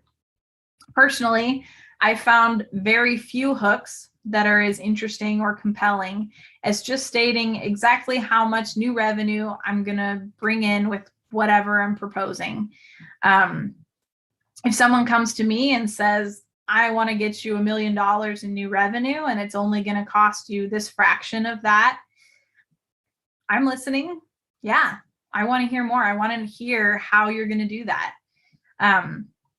these are two examples of how you can confidently and accurately introduce the numbers that you've arrived at using the tools that we talked about in this session. So, for example, our analyses suggest that we could increase our ad spend by X% to generate an incremental X amount in revenue without sacrificing our ROI. Here's what we propose. That's all from the organic growth tool. Now, we've calculated that advertising on this new platform could drive X amount in new revenue over the next 3 months from an initial investment of some fraction. We'd like to share how. That's from your new platform forecast. And all of this, right, is going through the uncertainty forecast tool to ensure that we have really strong and confident predictions. We're not shy about sharing our forecasts because we've considered that, of course, there's things that we aren't going to be able to anticipate, but we've taken that into consideration. And this is data that we feel confident in presenting. Of course, these, are just little snippets, and you want to get into the details at the end of your presentation. Once you've fleshed out the strategy, you'll want to explain, in more depth what this actually means and how you got to these numbers and all of that. But these are kind of tasty nibbles that you can offer at the beginning to just ensure that you've got their attention.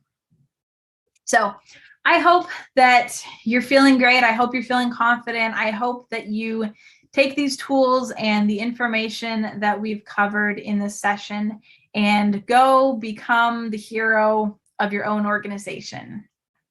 Please reach out to me if you have any questions along the way, post-conference, success stories of using the tool, feedback or suggestions of how we can make the tool better, more user-friendly, more helpful to you. Please reach out to me. And thank you so much for attending this session. Excited to hear your feedback and to hear your successes. Thank you. And we are lucky enough to have Emma with us. So please feel free to drop your questions either on YouTube or on Eventi. Again, Emma, thank you so much. That's some great information. And again, kind of knowing since people are bad at actually predicting things, how often would you actually go back to tweak the information, like within a quarter, or do you have your bosses kind of ask for you to do different information? Yeah, so that's a great question. And I think, of course, standard answer, it depends, right? It's going to depend on your organization. It's going to depend on your campaigns. I think it will also depend on how quickly you're noticing changes or shifts within the data. So,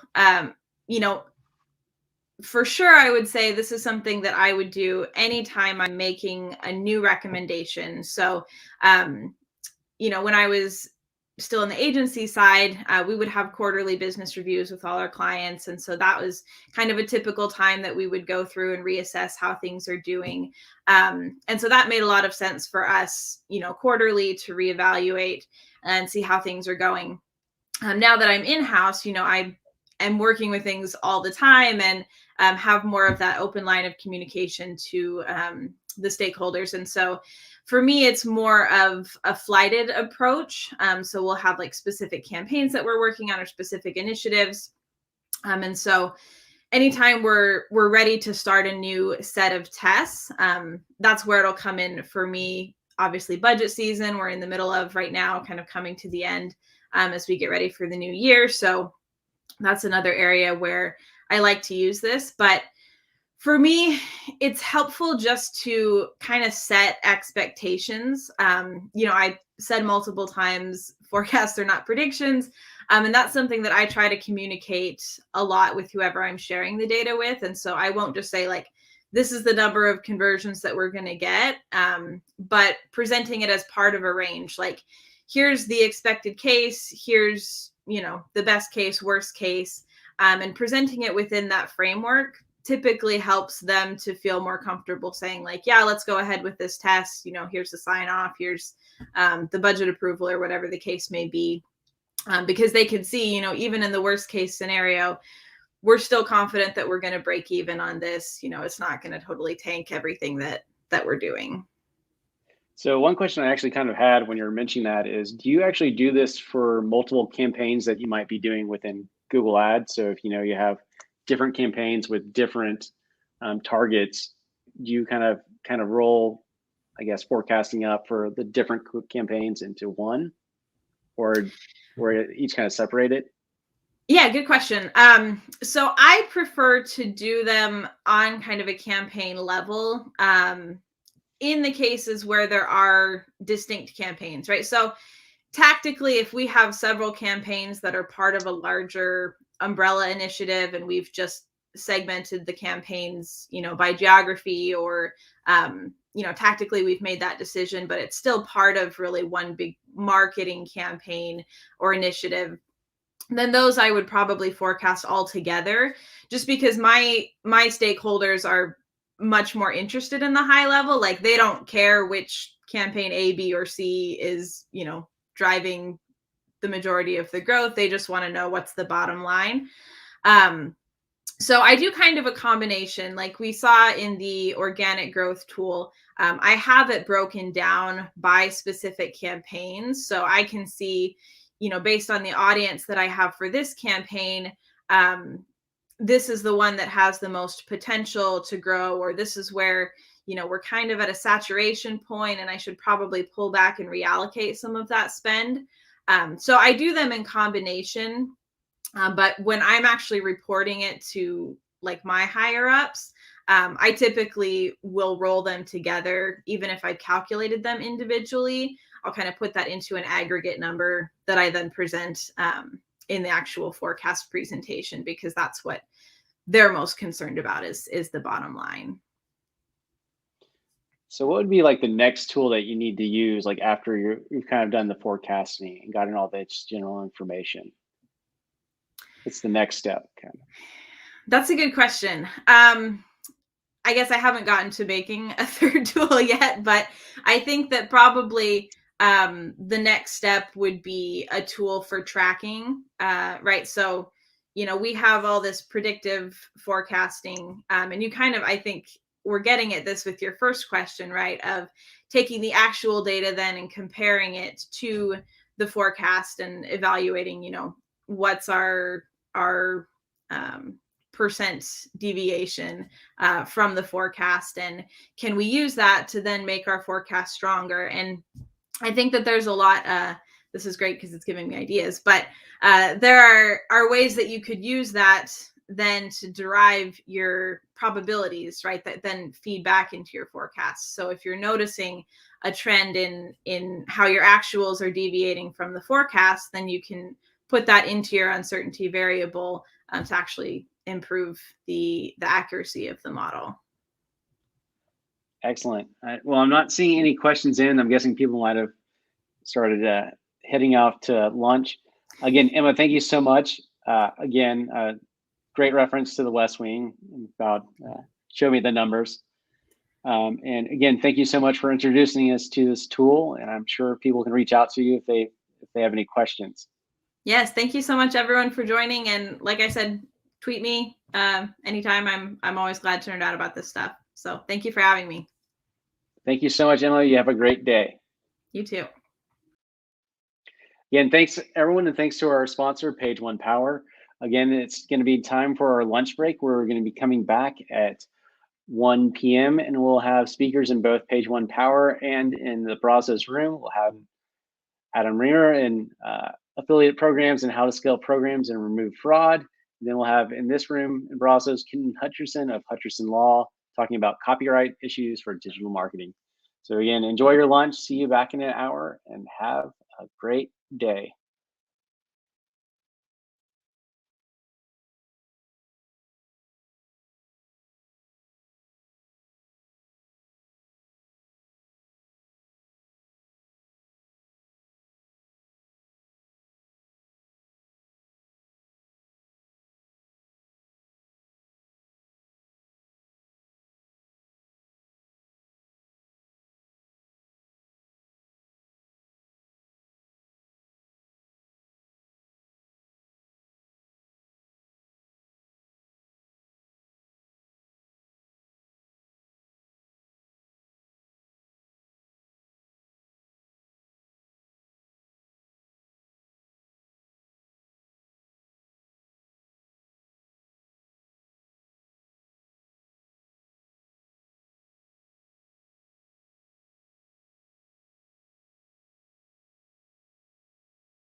My name is Kenton.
Hello and welcome back to State of Search to the Brazos Room.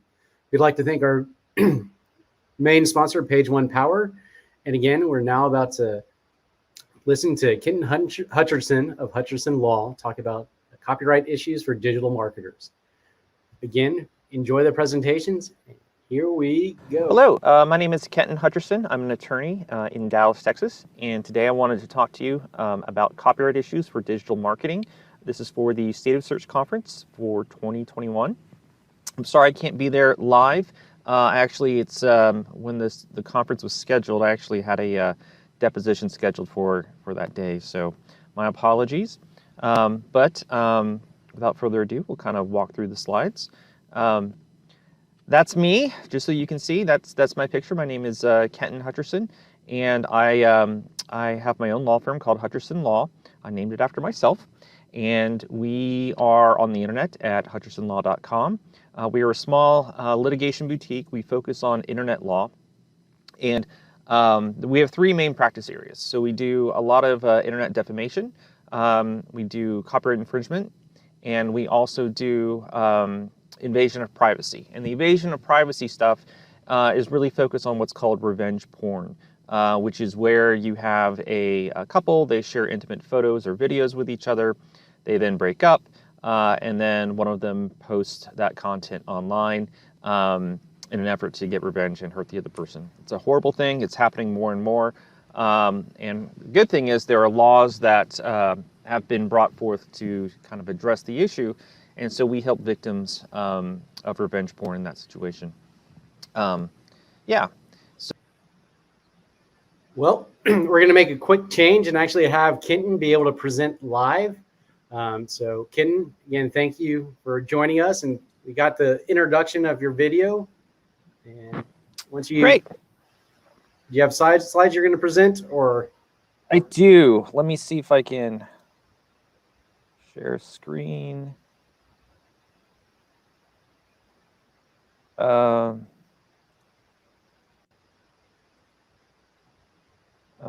Window, I'm going to go with, let's try that one.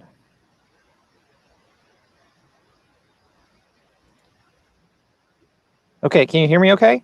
I can hear you just fine. Cool, okay. So y'all ready? Ready?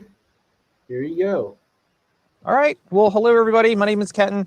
As it turns out, I am able to be here today. And that's because I had a trial that was set to start yesterday, but then the defendant was exposed to COVID. And so we had to reset it.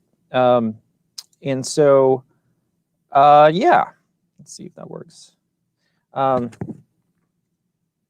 There's me. That's what I look like on a good day. And yeah, so wanted to talk to you about some copyright issues related to digital marketing, and we'll also talk a little bit about some trademark issues. And this is important because these issues come up all the time. Chances are you might be violating a lot of these laws without realizing it, and it's a big problem. So wanted to kind of point out a lot of these issues so that hopefully that you can get some benefit and protect yourself and your clients. So the first thing I want to talk about is copyright law, and this matters a lot. In particular, it matters if you're doing, if you're creating websites, web pages for your clients.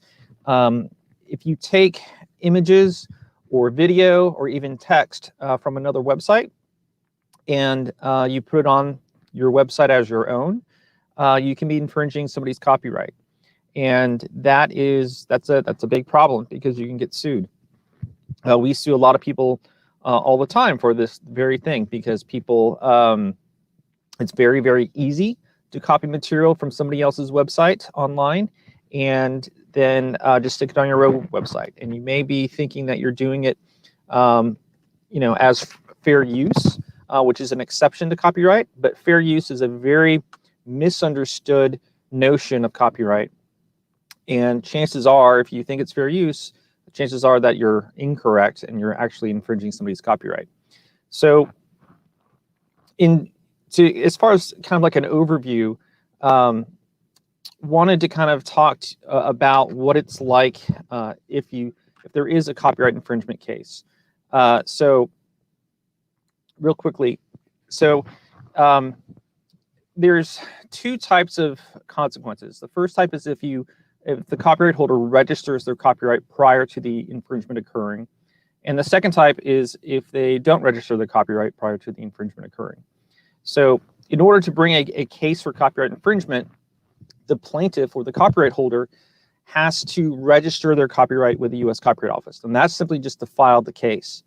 And a lot of times what happens is somebody creates a work, the copyright vests in the author, the creator of the work, immediately upon the creation. And then they just kind of sit there and, well, they don't register it. They then find out that somebody has infringed it. And at that point, what they do is they say, hey, look, my work is being infringed. And they go to an attorney. The attorney says, all right, well, you've got to register the copyright prior to bringing the suit. So they hurry up and register it. But it's too late to get the benefit of registration.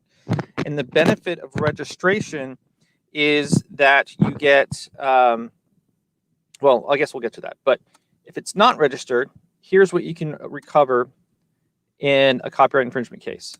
There we go. You can recover your actual damages. So as an example, let's say you have some proprietary, copyrighted work, and somebody infringes it, and that infringement decreases the value of your work because it's now being used, it's more widely distributed, and so it's not as unique, it's not as rare. There's your damages related to that infringement, and that also can be like if somebody pays you, X amount of money in order to receive the copyrighted work, then every time it's used, you're kind of out that fee. The second thing is any profits recovered by the infringer that are attributable to the infringement. And the way it works under copyright law is the plaintiff or the copyright holder, all they have to do is prove how much revenue that the defendant earned from their infringing use.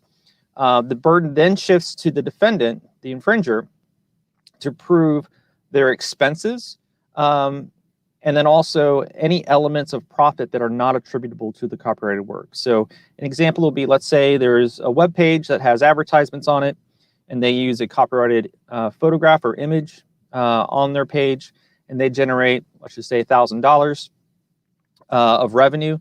The plaintiff has to prove, all right, they made $1,000 in revenue. It then shifts the burden to the defendant to say, well, look, I had other expenses for this page. I had to pay licenses for other copyrighted works for that page of $800. So that's only $200 of profit. And then the elements of profit, it wasn't just the copyrighted work that led to the profit of the page. There was these 3 other images at issue. And so you would have to, at best, you're only entitled to 25% of the recovery, of 25% of the profits. So out of that $200, they'd argue that you get $50. So that's kind of how that works. And so there's obviously going to be a fight over how you determine that amount.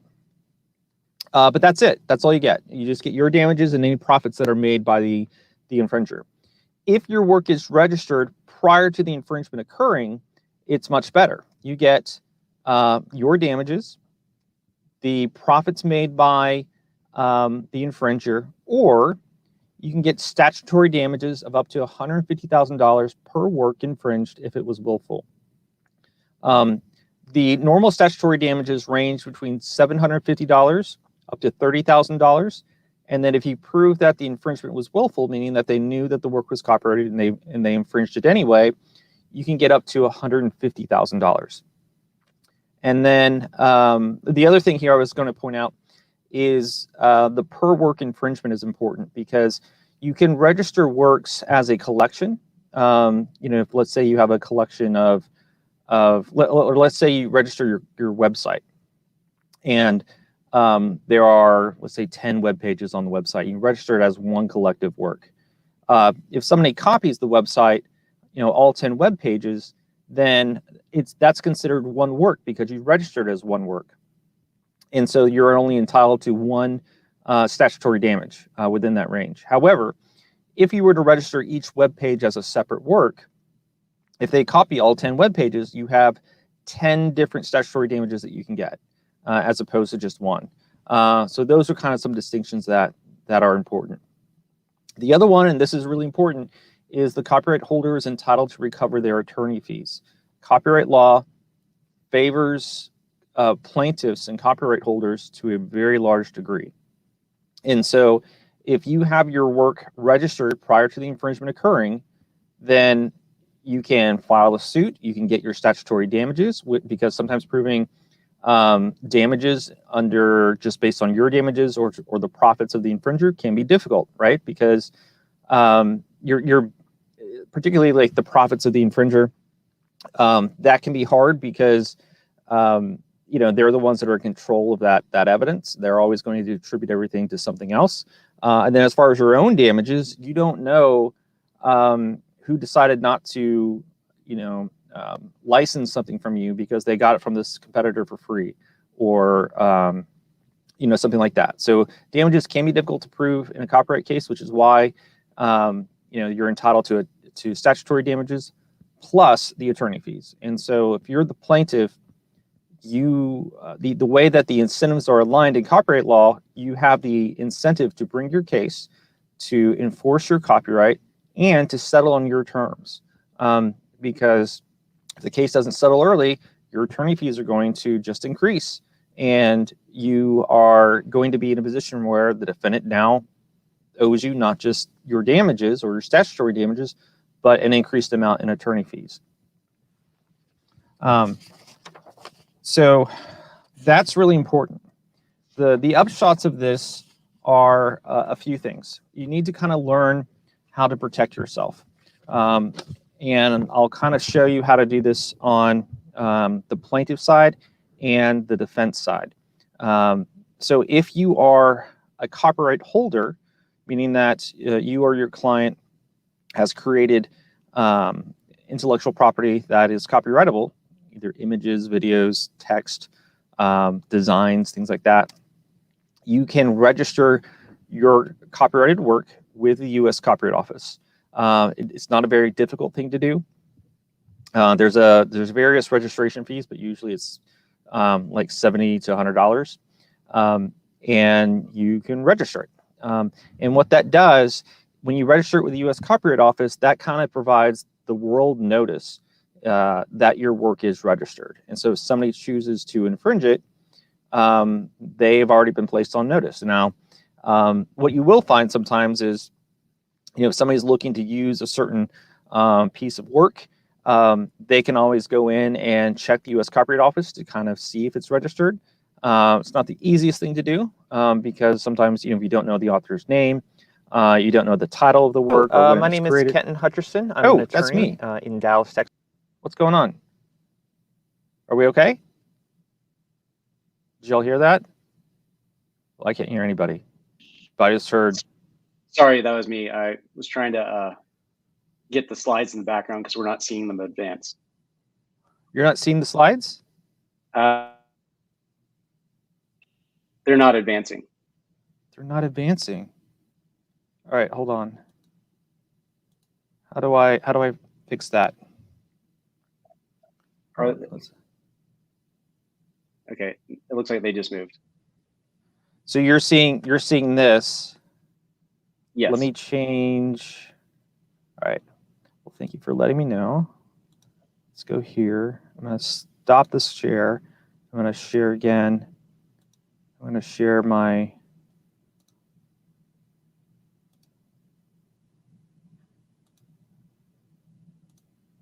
going to share my whole screen this time. All right. Is this better? So if I do. Got it. All right, let's go back. All right, yes. So register. So when you create a copyrighted work, you're not required to, but you ought to register the work. You can do that yourself if it's a simple registration, or you can of course hire an attorney to do that for you. As far as the registration goes, so typically the statutory damages portion is you're entitled to that if the registration occurs prior to the infringement. There is an exception to that, which is there's a 90-day window, essentially a grace period, if you register the work within 90 days after the date of first publication. And the reason why that's there is because you're going to have instances like, let's say you're a news broadcaster, right? And you display, you put on live news. Well, it's impossible for you to register that prior to the date of first publication because it hasn't happened yet. It's happening live. And so given that, what you want to do, the law allows you this grace period that if you register the work within 90 days after the first publication of the work, then your registration date is basically deemed to be the first date of publication. So that's helpful to know. So if you are, and based on that, what a lot of people will do when they want to copyright and register the copyright in their websites is they will register their website as a whole collectively every 3 months, because that will always give them a 90-day look back. So their website's always in a state of protection with respect to copyright. So that's important. The other things that you need to know about in terms of protecting yourself is if you are a user of other people's works, is you want to make sure that you license works. And what I always advise my clients is if they are creating a website, a blog, or whatever, anything where they're trying to use copyrighted content, if it's not your own, meaning you didn't write the text, you didn't create the video, you didn't create the picture or the image, you need to make sure that you have a proper license. If you go to places like stock photography places like Getty Images, iStock Photography, there's a few other ones, there you can purchase the license. And that's important because that kind of papers everything up. You've got the license, you've paid for it, you're allowed to use it in certain circumstances, and you have a record that your use of that work is permitted. And in that situation, you're not infringing somebody's copyright. Things that you want to look out for in that sense are, number one, you want to look at the scope of the license. So in particular, like if you're a website designer, you find some stock photography that you're going to put up for your client's website. If you purchase that license, if that license doesn't cover your end client, if your client uses that, they could be considered to be infringing that copyright because they didn't buy the license, you did. And so you want to make sure that the license will cover your client in that situation, or alternatively, you'd have your client purchase the license directly, and then you can just take the image or whatever and put it into the website. There is something that another type of license out there that you need to know about, which is called the Creative Commons license. A lot of times, if you go online, you'll find things that the Creative Commons is a repository of works where people have, they have copyrighted works that they offer under the Creative Commons, which has various standard license terms, and they offer it in a way that people can use it for free, provided that the user meets certain requirements and conditions. And this is really, really significant because you need to be careful, because typically a Creative Commons license will require attribution, which means that you have to provide credit to the copyright holder in whatever work that you're using. So an example will be if you're using an image that was created by somebody that's been offered under the Creative Commons, you can just use that image, but you have to provide a credit, like a gutter credit for an image, saying this work is copyrighted by John Smith or whatever their name is. And the way to think about that is they're not giving you the work to use for free, even though you're not having to pay any money for it. What they're doing is they're basically saying, hey, look, you can use the work, but put my name in there because that's essentially advertising for me, right? You put advertisements on your website. This is another form of advertising, and it has monetary value for them.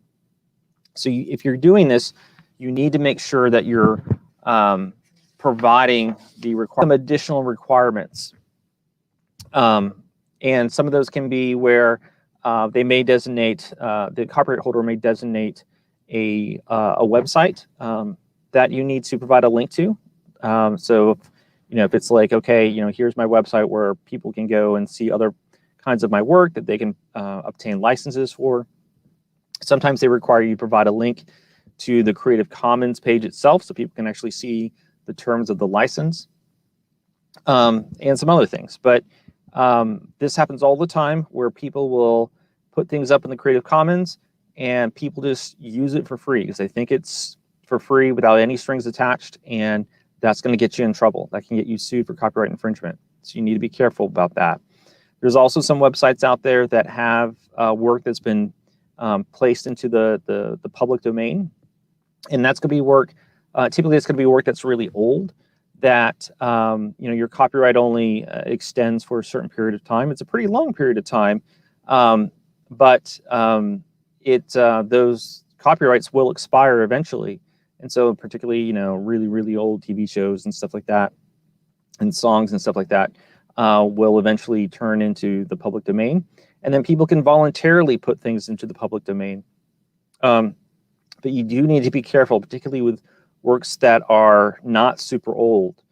You don't know that the person who is the actual copyright holder placed the work into the public domain. It could be somebody else that just took it and threw it on the website as public domain. And in that situation, you're still infringing, even though you didn't know, even though you thought it was public domain. So be careful and make sure that, when in doubt, purchase a license somehow. Okay, the second thing I wanted to talk to you about in terms of copyright law is how you can get into trouble if you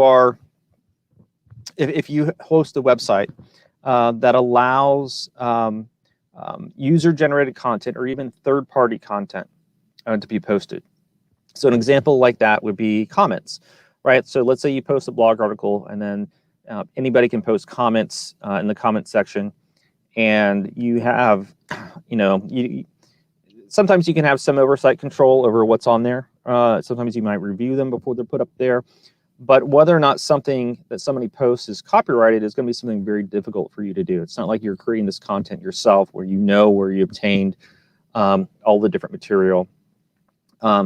Somebody can put something up on the comment that is copyrighted, and if that happens, if somebody, a third-party user, as their comment, they post like an essay that somebody else wrote that's copyrighted, or they post images that are copyrighted by somebody else. If you're a third-party website, you are essentially republishing that content, and you're infringing that copyright, even though you didn't know that there was any sort of infringement. It's being done by, the content was put up there by a third-party user. There is a way to get around that, and that is, once again, registration. And this is under a law called the Digital Millennium Copyright Act, DMCA. And what the DMCA says is if you're essentially an internet search, you're like a website or something like that. So even internet service providers will register. And somebody posts some infringing content on your site that's not you, there is a safe harbor provision provided under the DCA that says, number one, register a DMCA agent with the U.S. Copyright Office, and then number two, provide that DMCA agent information on your website, somewhere that's easily accessible. This will likely be in your terms of use, where it has an actual person's name and address, email address, that they can be reached. Then if you are a copyright holder and you see that there is copyrighted content that's being used on the website that was submitted by a third party, you can find that DMCA agent information either on the website or at the U.S. Copyright Office's website, because there is a section where you can look up DMCA agents, and you can then send them what's called a DMCA takedown notice, which is where you say, okay, I own the copyright in this content or this particular work, and this work is being used on your website at this specific location, and I never provided anybody with authorization or permission or license to use this work at your website. And so in doing that, the website then has two options. Number one, they can remove the allegedly copyright infringing content, in which case, they can't be sued. Or number two, they can decline, and in which case they can say, hey, look, I don't think what you're complaining about actually constitutes copyright infringement. We're not going to remove it. And at that point, the copyright holder can now sue that website for copyright infringement. And so a lot of times you'll see people will send these DMCA takedown notices a lot, and they actually will abuse it, because a lot of times, like for example, if there's like a web page that has content that that is defamatory, or some content that somebody just doesn't like. People will send these notices, and websites may be like, oh my gosh, this is bad, I need to remove this content, or I've opened myself to getting sued. That is a misuse of that procedure. But certain websites, and these are ones that are a little bit more robust, they're not as afraid of a lawsuit. They'll push back and be like, hey, look, that's, your copyright claim isn't a viable copyright claim. Either you don't own the copyright to it, or it's fair use, or you did provide permission in some way. Or sometimes also what we'll see is somebody will see content, they will then, that's displayed on a website, they will then acquire the copyright in the content by purchasing the copyright from the original copyright holder, and then send a DMCA takedown request, and that doesn't work. The way that the DMCA is written, you have to show that that you are the copyright holder at the time that the material was uploaded to the website, and you did not provide permission. So in that situation, if you wanted to get it taken down, you'd have to go to the original copyright holder and get them to send the takedown notice for it to be removed. And it has to be true, right? Because if the copyright holder did provide somebody with permission to use the content and then sold the copyright to a subsequent owner, you own the copyright, but you still don't have the right to have the content removed under the DMCA. Some of the other things, these are kind of the two things just to keep in mind. You need to register your DMCA agent with the U.S. Copyright Office. You can do that yourself. You can also have an attorney help you do that. And you have to do both of these. You need to post the DMCA notice on your website with the contact information of your agent. Sure. Okay. So next issue I want to talk about is removing copyright management information. This is another provision of the copyright laws, and people do run into violations of this pretty often, and a lot of times they don't know that they're doing it. So what copyright management information is let's say you have an example would be you have an image, and then in the bottom right hand corner we'll say like copyright John Smith. That is copyright management information. It tells you the copyright holder's name or the author of the content. There can be other information such as the date that the image was created. There can be other information like the year it was created, the copyright holder's contact information, and some of this information can be in the metadata of the electronic file. And a lot of times when people copy like an image from another website, they do it in a way that they don't copy all the metadata, or maybe they will crop out if there's like a gutter credit, or at the bottom right hand corner it'll say copyright John Smith. They may crop that copyright notice out. That's bad, and that's illegal. If you do that, the penalties for doing it, the copyright holder is entitled to recover their actual damages, how they've been harmed. The copyright holder is also entitled to recover any profits earned by the person or company that removed the copyright management information. And you're also, actually this is an either or. You either get, number one, your damages and the defendant's profits, or you can get statutory damages between $2,500 and $25,000 per incident. So this is not per work, as in a typical copyright infringement matter.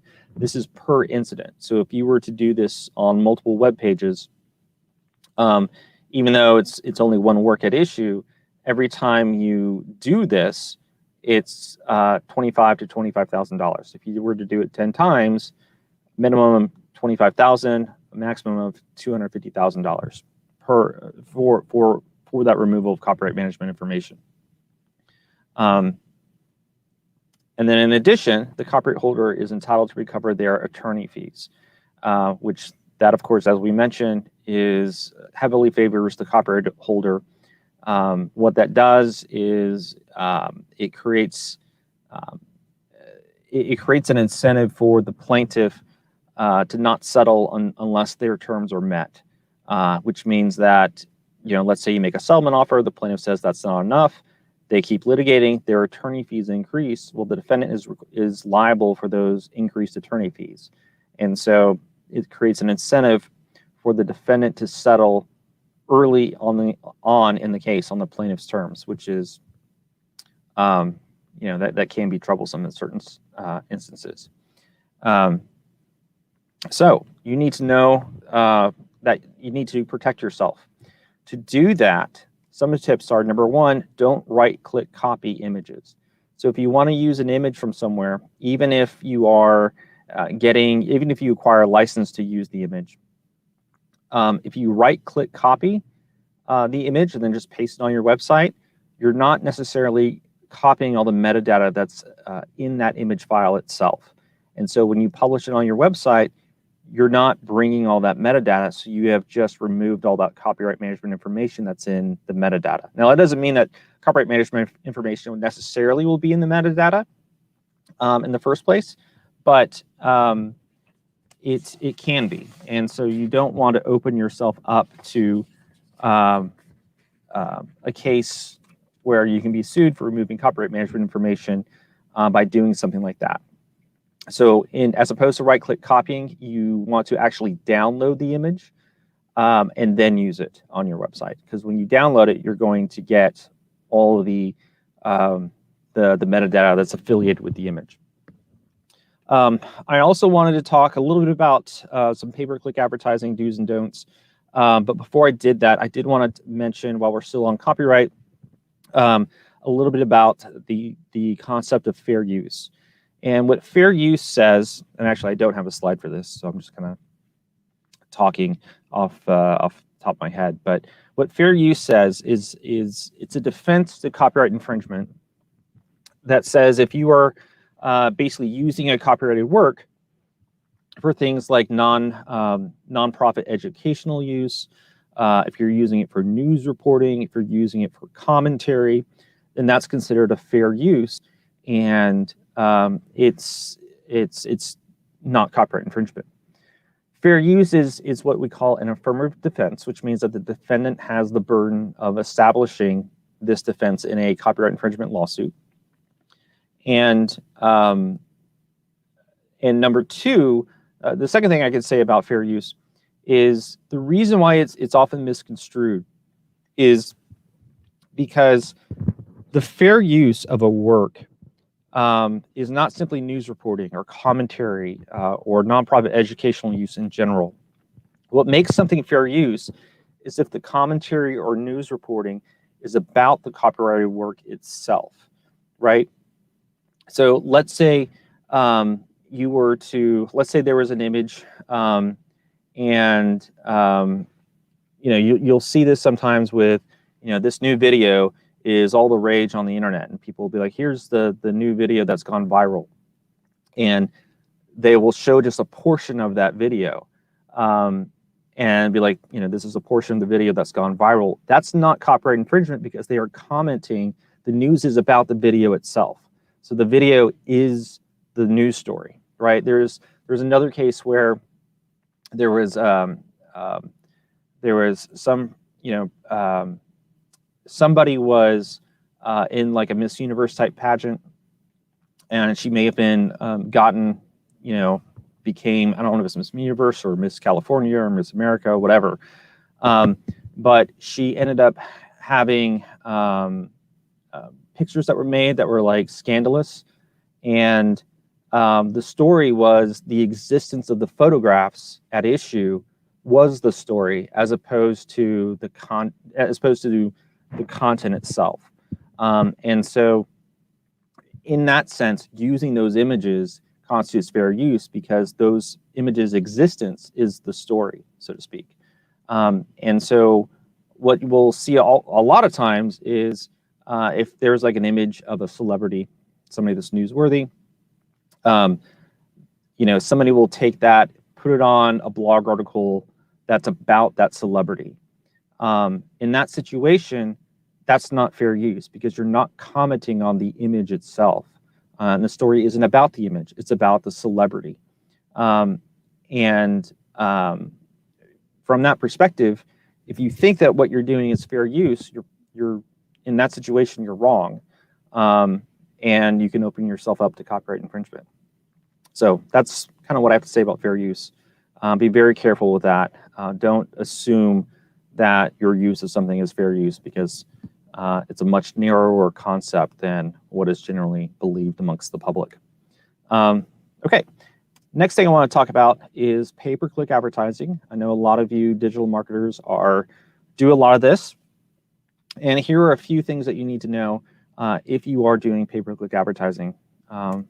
So first, it's okay to use a competitor's trademark name as a keyword for your campaign. And by keyword, what I mean is, the ad shows up if you designate, certain terms. Like, for example, let's say, the example I use all the time is like Lowe's and Home Depot, right? So if you're Home Depot and you're running pay-per-click ads, if you're going to want these ads to come up if somebody types in hardware store. I'm sure they have a gazillion of them, right? Garden stuff. As you can see, I'm not a digital marketer because I'm not very good at coming up with keywords. But if one of your keywords was Lowe's, name of your competitor, right? That's fine. What's not okay is if you use the competitor's trademark name in the text of your ad. In that situation, that is actually using it in your advertisement itself, and that can open you up to a trademark infringement case. So the way that this is kind of viewed in, if we turn it into like a real world non-digital context is, let's say there's a Lowe's and right next door, there is a billboard for the Home Depot. So if you're Lowe's, obviously you have your sign, on your store, you got the sign, next to the road so that people can find it. You don't have the right to control what happens outside the property that you own. So next door, it's fine if there's a billboard that says Home Depot. It's advertising another store. Similarly, if you're in the digital sense, if you're like Google, in the Google search results page, Lowe's does not own all that space around where those search results appear, including pay-per-click ads. And so in that sense, it's okay to have competitors place their ads in that space. However, once they use the name in the text of the ad itself, at that point, it kind of spills over into an improper use or an infringing use that can be problematic. So so that's kind of what you need to know for if you're doing pay-per-click. And that's kind of all I got. So that's kind of the end of the presentation. And I'm more than happy to take some questions. Let me see, how do I go back to here? All right, thanks, Kenton. So again, please either on YouTube or Eventi ask some questions while we kind of wait for those to roll in. I guess one of the questions I've always kind of had a question about is if people are taking like screenshots or snippets of audio, like a screenshot of sports for like a sports news website, how would you consider those in fair use? Or because I mean, most kind of like blog or kind of sports news sites don't necessarily get the licensing directly from the leagues. Right. Yeah, you got to be really careful about that. Whenever you see, like a baseball game or football game at the end when they're playing the credits, are always like, this is a copyrighted broadcast of the NFL. Any other uses are, strictly prohibited. That's really important because if you're doing it for like highlights, you can be infringing their copyright. You can claim it's fair use, but most likely it's in that situation it's not. So most of those ESPN, for example, is going to be purchasing a license to use all that content, right? And I'm sure it costs them a pretty penny. If you are going to do something like that, then what I would recommend is that you link to,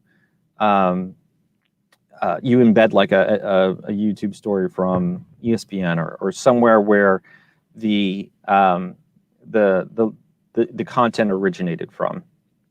Because let's say there's like commercial or advertising in that video.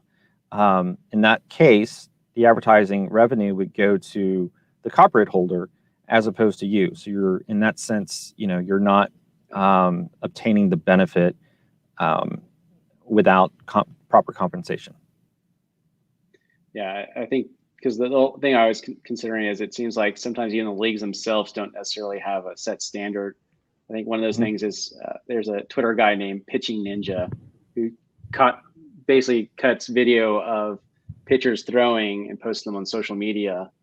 And they kept on getting takedown requests until they realized he's getting them so much more traffic. And then I guess they so if you're the copyright holder, you have to be very you have to weigh whether or not you want to pursue something like that, because in a certain context, there is, that does benefit you by providing you greater exposure, more interest, more fan interaction and stuff like that. And so that can be a good thing. So going after people on the internet for providing that additional content may not be the best idea. But that being said, if they still don't like it, they'll go after you. And I think if they think as well, like, oh, I can do that myself, I'll just kind of copy the idea and use that on my own website, and then send you a cease and desist or sue you for infringement. They can do that too. Excellent. And then also, I know sometimes people talk about with fair use, they always say, but if I only use X seconds of a clip or just a couple words of audio, then I'll be okay. What's kind of your response to those sort of things? Sure. So there is a couple things I can say about that. So number one of the other categories for fair use is if you have what's called a transformative use. An example of that would be, let's say there is, for example, plagiarism detection services. They take a whole bunch of copyrighted content and use that as the input for their database that they can then compare essays or whatever to their database of copyrighted content, and they can detect whether or not there's plagiarism, right? So in that sense, you've transformed the use from something like to read into an input for a certain analysis, right? So in that sense, if you're using just a portion of like a video, for example, if you have a transformative use, a transformative purpose, you can do that provided, number one, you're using only essentially the bare minimum amount of content you need for your purpose. So in that sense, if you use just a few seconds of it, if maybe you don't use the sound, if it's an image, in that sense, well, it's an image, right? So just using the image, it doesn't have a duration in terms of time. You need to do something else, like you need to heavily crop the image or do a black and white instead of color. Sometimes you also see images reversed so that it's not the normal version of the image. Things like that you can do so that it still meets your transformative purpose in using the work, as opposed to, so you're not actually infringing it. And kind of one of the tests is, if you are a consumer of this content, would you be diverted from purchasing the original copyright holder's work for the alleged infringer's work, right? So an example would be, let's say you have a movie reviewer like Siskel and Ebert, which I guess they're gone now, but they show clips of a movie, right? You're not going to watch that to be like, oh, I now know what this movie says. You're still going to be, if you want to watch the movie, you're still going to see the movie, right? Now, you may, based on their analysis, might not see the movie, but you're being informed about it based on their use, and they've transformed it from something that is education or something that's entertainment in itself to analysis about it, right? And they'll talk about the director and the actors, they're acting in the movie, so in that sense, it is kind of transformative. But the important thing is to use kind of the bare minimum to satisfy your transformative use. Excellent. And we do have a question from Jenna. She asked, how long does it typically take to take down a PPC ad when a competitor uses it? What happens if we keep seeing someone use our brand name in their PPC ads? Should we take legal action? I guess kind of a multi-part question. Okay. So as far as your options, if somebody's using your brand name in a PPC ad, your options are, number one, you can contact like Google or Yahoo or wherever the seller of the ads is, right? So if it's Google, you want to contact Google AdWords or AdSense or whatever, and flag the ad and say like, hey, look, this infringes our trademark. Please remove it. A lot of times they will remove it, and my understanding is that they act pretty quickly on that, although I could be wrong, but I think they do act pretty quickly. And then whether to actually file a case, that's a judgment call, right? So if you, if you know that they're making a significant amount of money by infringing your mark, particularly if they're using it in a way where they're basically pretending to be you, then they're making money off of your name. And if it's a significant amount of money, then it may warrant filing a lawsuit. If it's not, then the juice probably isn't worth the squeeze. Your attorney fees are likely going to be more than you're going to recover in the case. So that's kind of a business call, a judgment call that you would need to talk to your attorney and make that decision. With all the information that you have readily available. Thanks for that question. We'll see if Jenna has any follow-up. So besides kind of registering, so do you recommend kind of registering DMCA agents for most sites if you have, potential chance for any information, even if you're not like a, website like Facebook where it's more comments, but kind of more, right, category content? So if you allow any third person to post any content on your site, I highly recommend that you register a DMCA agent with the U.S. Copyright Office and provide that information on your website.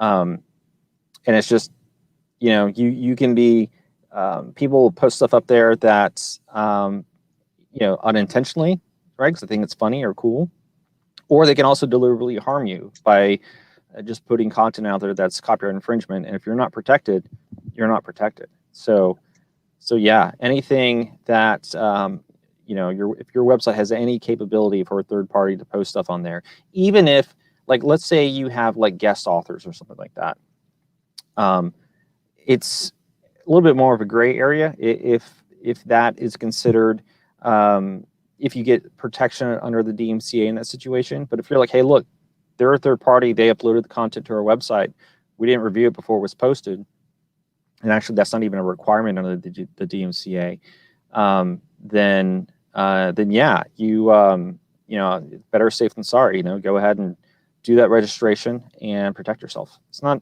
a very difficult thing to do. It's just people just aren't typically aware that it's something that they need to do. Excellent. I'm not seeing any more questions coming in, but do you want to let people again know how to reach you? And again, because you've been a longtime supporter of DFW SCM and State of Search. Sure. So what you can do if you want to reach me, our website is hutchersonlaw.com. Yeah, you can just reach us. We are here in Dallas, Texas, and our practice is nationwide. So we have cases all over the country. We don't go beyond the U.S. We have been asked a few times, but I'm not a lawyer in another country. I'm only a lawyer in the U.S. But yeah, just go to Hutcherson Law. You can see our website, you can see fancy pictures of me, and if you want to sue people, that's what we do. Well, Ken, thank you so much for presenting and some great information, and we hope people will reach out to you. Have a great day. Thank you. I appreciate it. Bye. All right, everyone. So next we'll be having our next speaker, Scotty Smith. and he'll be talking about growing LinkedIn business page followers. So again, that'll be starting in about 10 minutes. We look forward to having you then. Have a great day.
Hi, everybody.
Hello and welcome back. We're in the Brazos room, brought to you by Page One Power, and with us we have Scotty Smith, and he is the founder of CycleWorks, and he has over 25 years of B2B client-side experience.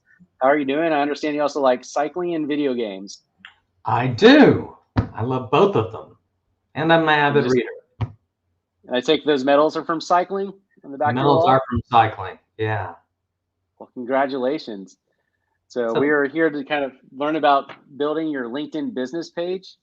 I wonder if you want to just kind of let us know a little bit more about yourself and what do we expect from the video. Yeah. So this is a different take on LinkedIn altogether. So often you'll hear about content marketing. I'm actually taking more of a high-level strategy approach to how you can actually use your LinkedIn business and actually grow followers specifically that match your audience. So I think you will learn quite a bit, and I have a lot of tactics that you can actually use, and I think you're going to be very successful using it. All right, well, awesome. We can't wait to get this video going so we can start learning those strategies. Again, everyone, please feel free to ask questions, whether you're on YouTube or Eventi. I'm sure Scotty will stick around to get those answered for you. So without further ado, I'm going to start the presentation. Hi, everybody. Welcome to Growing LinkedIn Business Page Followers for B2B. I'm Scotty Smith. Thank you so much for coming and visiting my session at the State of Search Conference. I hope you learned quite a bit today. So let's dive right in. And first of all, bear with me just a bit because I'm going to be bouncing between a PowerPoint presentation and live action demonstrating what I'm doing on the web. So fingers crossed this works. So here we go. So first of all, this is what we're going to cover today. We're going to cover who I am, benefits of LinkedIn followers and why you even should care about them. We're going to look at who actually follows you in your company.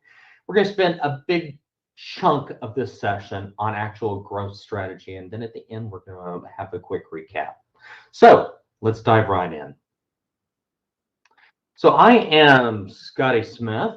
I have been doing digital marketing for a very, very long time. I love marketing. I'm still very, very passionate about marketing after all these years.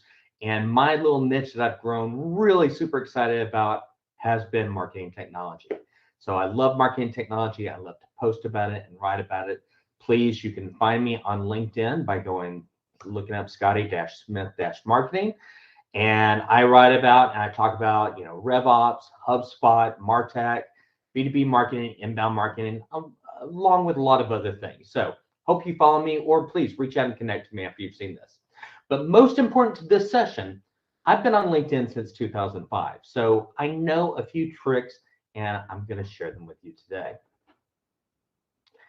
So I work for a company. I started my own company 2 years ago, CycleWorks Marketing, and CycleWorks is a HubSpot solutions partner.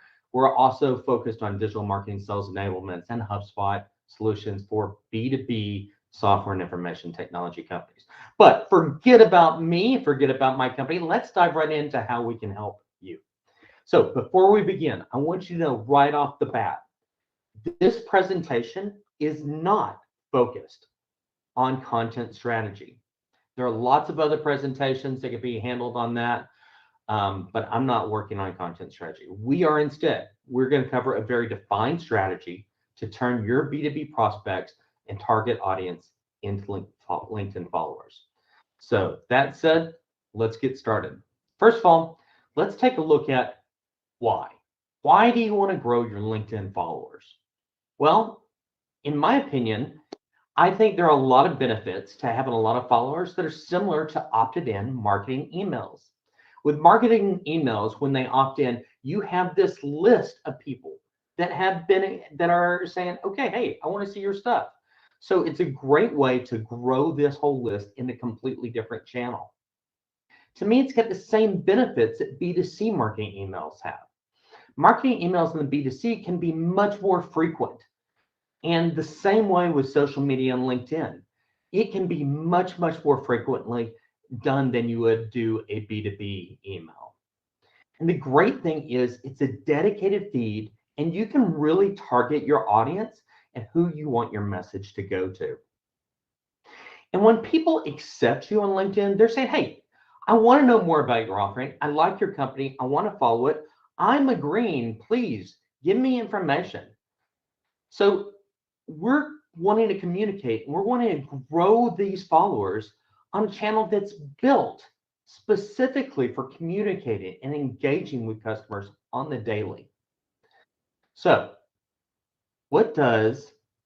who actually follows my LinkedIn business page? When you go to look at that number, whatever that number on your LinkedIn business page is, what does that number actually mean to you? Have you ever given any thought? It's a lot more than just followers. It's made up of different things, such as people that are actually interested in working for your company, possibly business journalists that are looking to find out more about the company that you have in your offerings, oftentimes investors, sometimes employees. Hopefully you maximize your employees and get all your employees following you on LinkedIn. This is what I find to make up an enormous chunk of most people's LinkedIn followers, vendors that are trying to sell you. And in some way, you're going to become a vendor yourself. But in this case, you always need to take and keep in mind that there's a lot of vendors that will actually be following you. And then you also have your existing customers and hopefully your prospective customers. So how do we actually go in and demonstrate how we find who are followers on our page? So I'm going to stop presenting here and bear with me, and I'm going to share another window. I have to find it. All right. So with any luck, let's make sure that I'm presenting my screen, and now I'm going to go back to it. Okay, so this is my company site. The number of followers you have right now, it doesn't matter. Whether it's 100, whether it's 1,000, whether it's 10,000, we're going to work on growing. And your main focus is growing by percentages anyway. So let's look at this followers and let's see how we can determine what this number actually means. We click on this, we scroll down, underneath see all followers, and we see follower demographics. So this is where we can really tell who is following our content. And our first tab is data for location. So, and you can look wherever they come from. And bear in mind, these are for your contacts. So I know you want to target other companies through LinkedIn. Well, it starts by hitting those contacts that work for those other companies. So you might be concerned about their location. You might be concerned about the company size. You might want to only be focusing on a given target range, on a given size. You might only be wanting to hit specific industries. For like me, I already told you, I'm focused on information technology and services, computer software, internet. So if you look at that, that's about 30% of my current followers. So I have work to do to really grow that range. But you can also see that a big chunk of this is made up of vendors too, because there's lots of people that want to sell me accounting, management consulting, healthcare, recruiting service, financial services. So that's how you can look at that and see that. And then you can also come in and say, are you reaching your seniority level that you're trying to? I'm specifically going after executives and high-level people. So right now you'll see that for the most part, I am.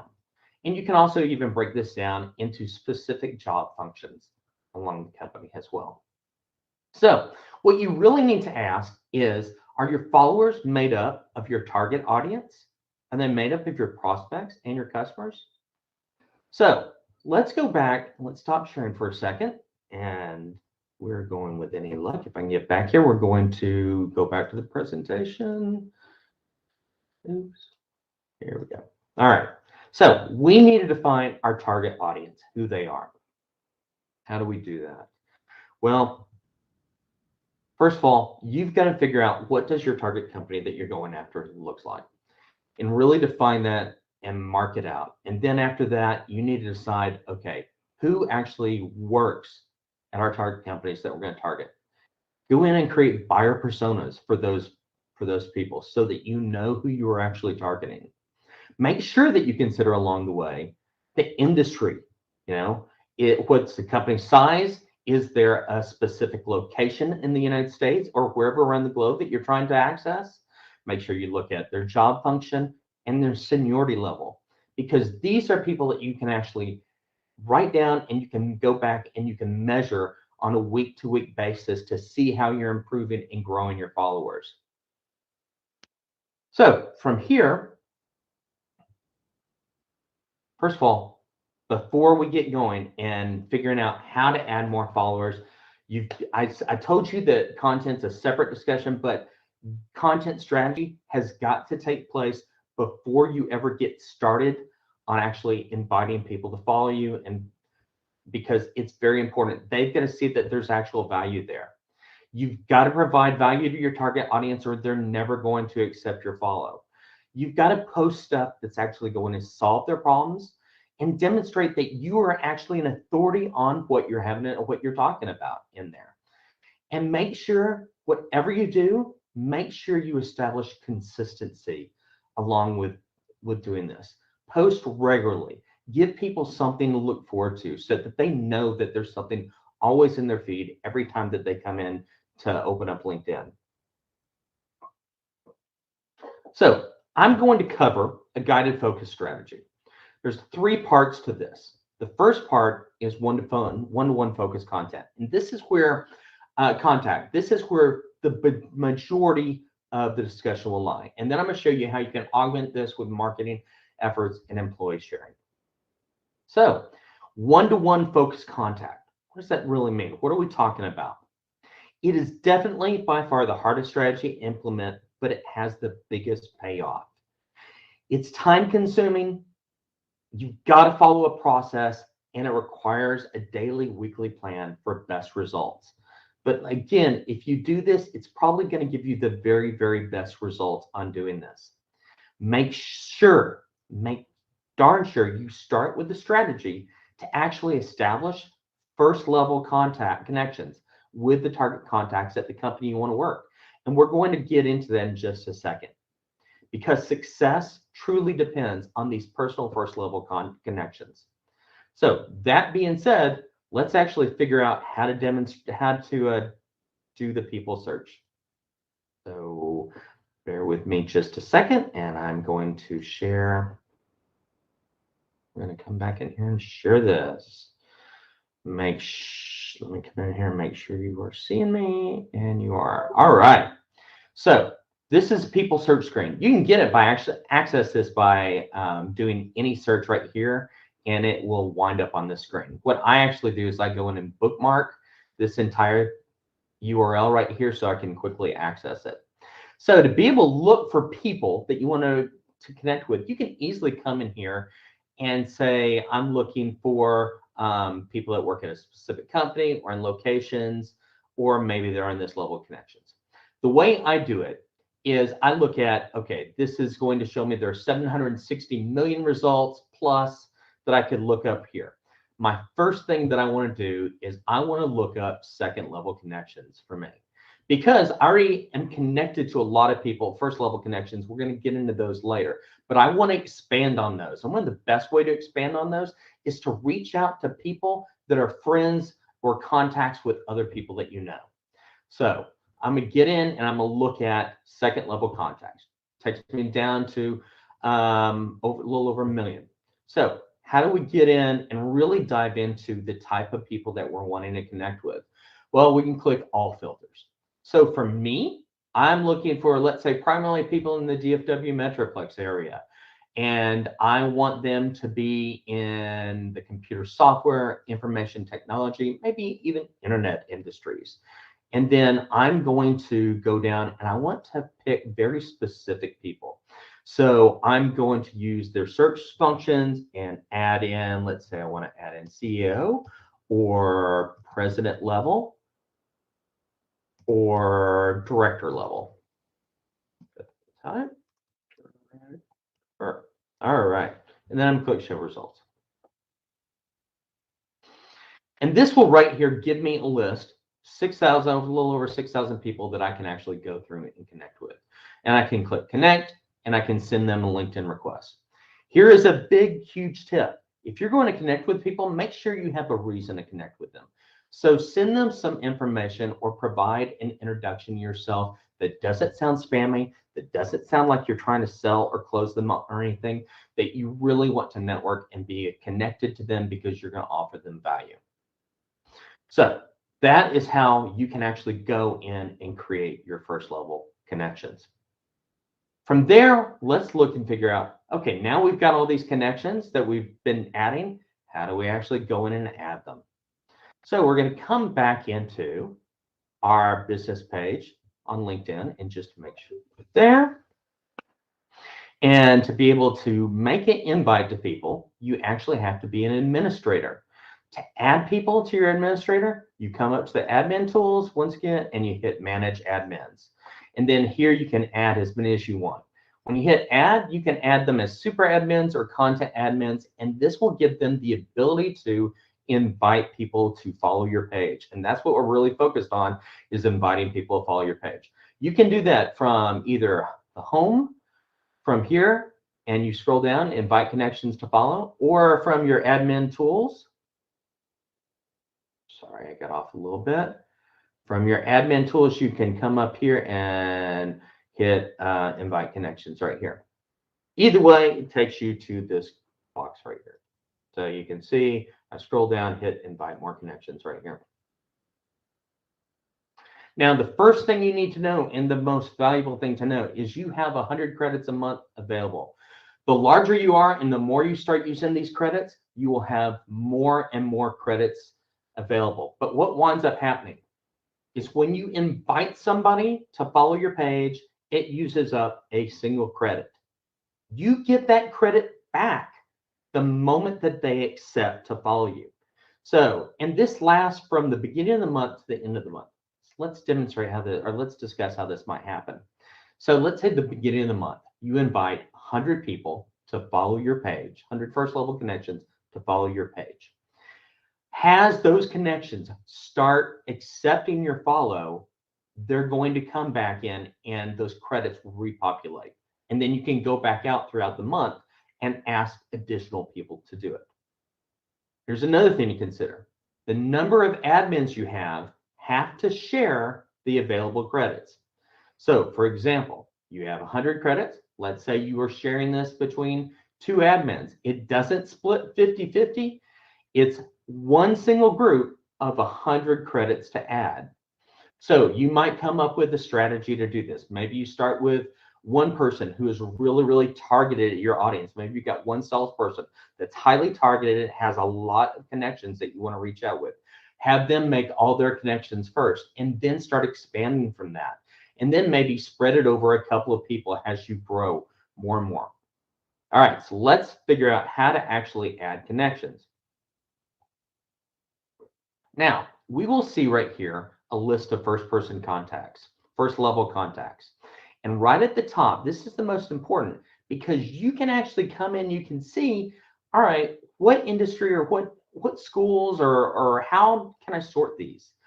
And in my particular case, because I'm going after very specific industries, I'm looking for people in computer software and information technology services to follow my page. So I want to ask specifically these people to come follow my page. I want to give them information. Now, on the right-hand side here, you'll see a list of people that are invited already.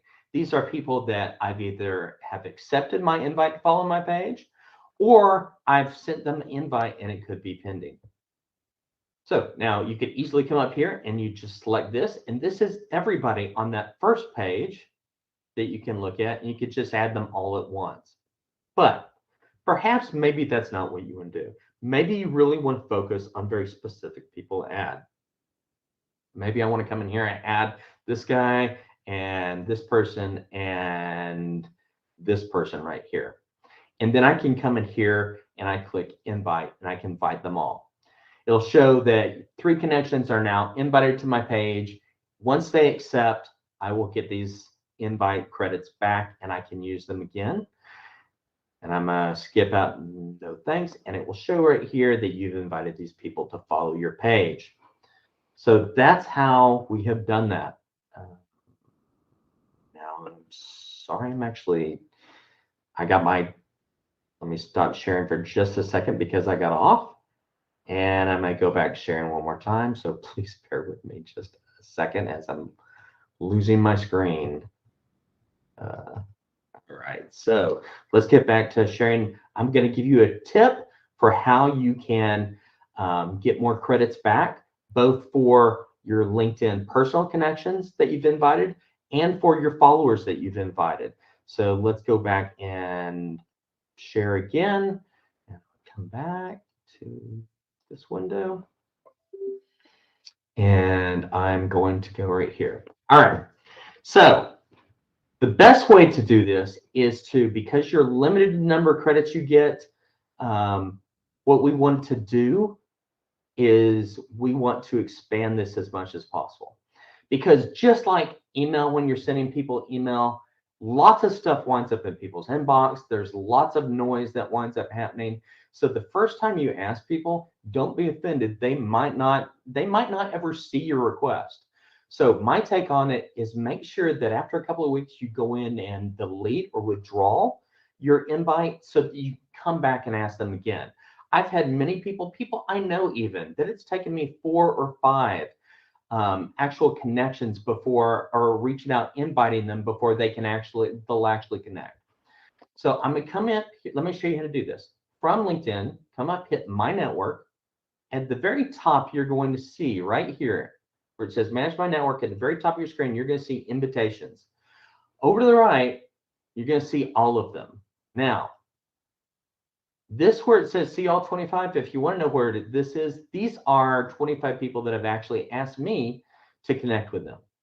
But if I click here and see all 25, now I get to manage all of the invitations that I've either received or, more importantly, that I've sent out. So I've got people connections that I've got out as well as pages. So real quick, let me show you how to do both. So what I want to do is I want to get rid of people that have maybe been following me or that I've asked more than a few weeks ago. So I just come up, hit withdraw, and it shows right there, you will not be able to resend or ask this person to connect with you for 3 weeks. Okay, great. I'm gonna come up, hit withdraw again. All right, so now I've got a couple of people that I've withdrawn from. Now I can come back in a couple of weeks and ask them again to connect with me. Same exact thing with pages. Because you send pages out, you want to actually connect with, you want to actually make sure that after a couple of weeks, you're withdrawing these people so that you can go back and ask them again. And it's the exact same thing. I hit withdraw here. It says, hey, you're not going to invite this person to follow you for another 3 weeks. So click withdraw, and I just go through. So usually what I do is I get set up in a cadence. So every week I make, or every day I make connection requests where I'm going out and inviting people to connect with me on a daily basis. Typically, I aim for under 100 in a given week, because otherwise LinkedIn will look like you're trying to spam people, or under 100 in a given day, I'm sorry. And, or sometimes we'll break that out according to how much time I have and how much my schedule.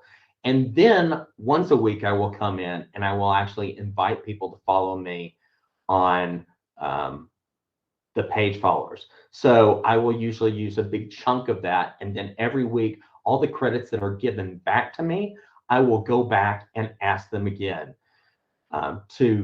I'll ask them again to follow my page, or ask somebody, a different group of connections, to follow my page. And then once every week, I will actually go in and take the last ones, people that maybe I've sent a month ago or 3 weeks ago or even 2 weeks ago. I'll withdraw them from my page so that I can come back and ask them again. That way, I have the ability to constantly ask more and more of my first level connections to follow. And once again, I got to reiterate, these are first level connections to you. So every admin can only see their own first level connections. So that's why I suggest starting maybe with a salesperson, or if you're a small organization, start with your key principals, have them reach out and connect.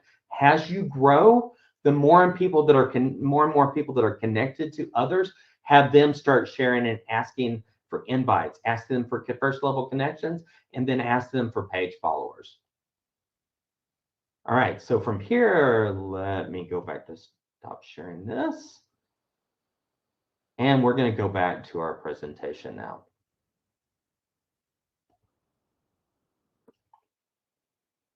Trying to find it. All right. So we cover that. All right, so let's get into strategy that we're looking at. First of all, here's a big recommendation. There are a lot of people and a lot of executives that actually don't want to get on LinkedIn at all. It's not part of their normal routine. So my tip for you is, if you look at their actual connection and you see they haven't made any activity in the past 90 days, where they're not posting, they're not commenting, they're not liking somebody's post, I would suggest you move on and find somebody else to connect. There are far more valuable connections that you can get first. Because remember, your goal is not only growing your independent connections, but you're really trying to grow your followers. And you want a dedicated channel of people that match your target audience and that are actually going to be on the platform. So if there's somebody that just has a profile, but they're not actually spending any time on it, don't waste your time trying to follow them. It's just not worth it. Make sure if you have credits at the end of the month, blow them all out and find as many people as you can. Remember, like I said before, only a small percentage of contacts are actually going to accept each time. That's why it's important that you come in and you delete it. You've got a finite number of first level connections. the more and more you grow and the more you reach out your connections, you know, you might start out with a very small number your first month, but going in a year down, your number of connections will decrease dramatically. So you need to constantly be working on filling the number of connections that you can ask to follow your page by growing your first level connections and asking asking other people at your company to do the same. Make sure you give them their target information, your target audience information, have them reach out to connections like that as well. It's very key. Withdraw personal and page invitations so you can ask them again. Once you send an invite, you are not allowed to hit those people. So you've got to make sure you're going in and deleting that, because you could wind up inviting hundreds and hundreds of people. And I see this happen all the time. Again, these could be people that maybe they're first level connections, but they're people that aren't on LinkedIn that much right now, or they're people that are really busy, haven't got it, or they've got a full LinkedIn inbox, or because these LinkedIn inboxes also hit your regular email, it might get mixed up in their daily email because there's so much noise. So make sure you withdraw those contacts. I would suggest you create templates to invite people to connect with you, so that you have a set thing that to easily go through and speed up your process when you're making connection invites. And here's another huge tip. When somebody connects with you, I implore you, send them a thank you message and say, hey, you know, I look forward to connecting. The great thing about this is it puts them at ease. And also, when you go back in to look at their connection and how you know them, sometimes you'll find if you've alluded to that in your connection request, you can go back and say, oh, I connected with them here because I knew them from here, or this was what our connection was. And I've also known them since whatever date that you had initially connected with them. So that's a great way to do that. So let's go back to the guided focus strategy. We're now going to work on marketing efforts. So marketing efforts. Add a follow us link to all email signatures. That's a very, very basic one. Any place else that you can imagine that you've got a customer touch point, ask them to follow us. Create a link on those pages. And then you can easily create sales and marketing driven one-to-one emails or sales-driven email campaigns. Encourage your actual salespeople to grow. If you've got a CRM database of contacts, have your salespeople actually reach out to some of your existing contacts. Ask them to follow you. Marketing emails, create contests to get people to follow you. And don't forget, most importantly, is your website. So another way to do this is employee sharing. Let's work on that. So employee sharing, the biggest key if you're going to do this is you've got to be producing valuable and shareable content, because you're asking your own employees to be able to take this information, possibly write something about it, and share it with their own audience. So if it's going to do it, make sure that it's valuable. Now, the downside is this strategy can possibly have a huge miss. If this employee, if their audience that they're looking at is not in the target audience, then it doesn't do them a great amount of good to share this information. So make sure that you also train your employees on the benefit of sharing and actually on the benefit of connecting, and encourage them to connect with people in your target audience. You know, if you're a marketer, if you're a salesperson, you're used to writing content, you're used to sharing with people and writing emails. You know, there's a lot of other people in your organization that can really help you a lot, especially a lot of technical people. But you're going to have to train them on what to write, what to say, how to actually go about sharing your content and getting them out there. Because the more people that share, the more people that will actually follow. Encourage your people to do this on a frequent basis. Consider even a contest to do this. So now, I want you to remember there are two truths about doing this. The first one is it starts out very manual doing this, but this manual can over time quickly evolve to organic growth. And that's your big focus. is if you set up a constant process. I'm always reminded of that saying, how do I eat an elephant?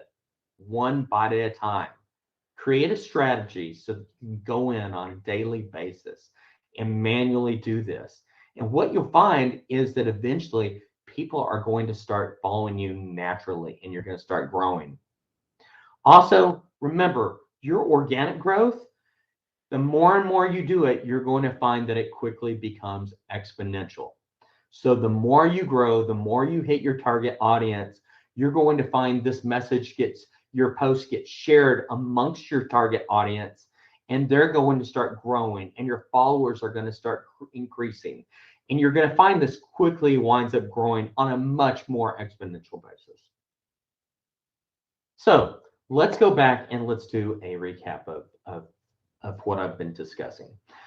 First thing you want to do is you've got to figure out your target audience. Just like any marketing channel, it's marketing 101. You've got to know who you're targeting. If you're just going in and increasing followers for no reason, then you're not going to reap the benefits of this channel. And if you're not going to reap the benefits of the channel, why spend any time at all on this channel? There are other marketing channels that you could be working on. So identify your company's target audience and really figure out how to go after them.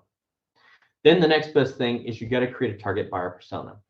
And you've got to remember that you're not just targeting your companies, you're targeting the people that work at the companies. So what does that specific buyer persona look like? What are the demographics that make up that persona? I've already shown you on LinkedIn how you can determine who your followers are. So actually narrow down your demographics to actually find those connections and connect with them.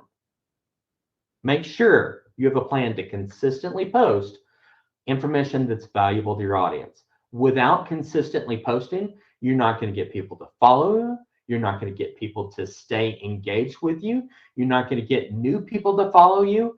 And when you share your post, people are not going to wind up sharing that or liking or engaging with those posts as well. So make sure you have a plan to consistently do that.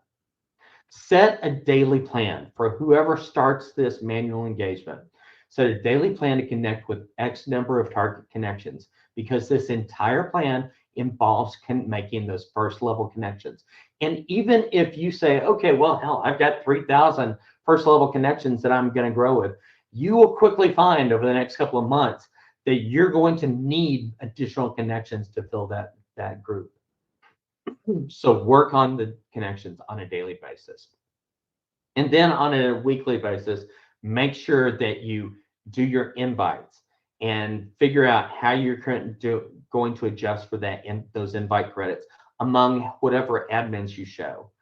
And then don't forget, every few weeks, you need to actually go back in and withdraw your connection invites and withdraw your page follower invites, so you have the ability to reach out to these same people again in the future.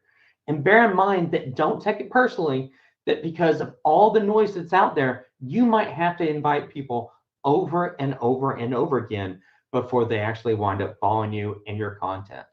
And the more valuable content you have out there, they might check it out and say, oh, okay, when you first asked me, I'm not seeing anything that's relevant, but now it's been, several months, I'm seeing you post a lot of things that are relevant to my needs and exactly what I need. So make sure you go in and withdraw your invites.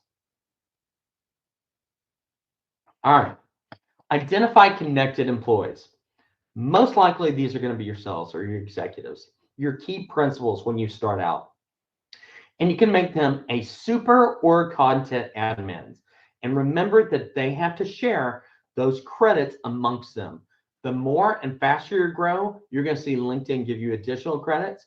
But when it starts out, you've got to share it, and you've got to come up with a great plan for doing that.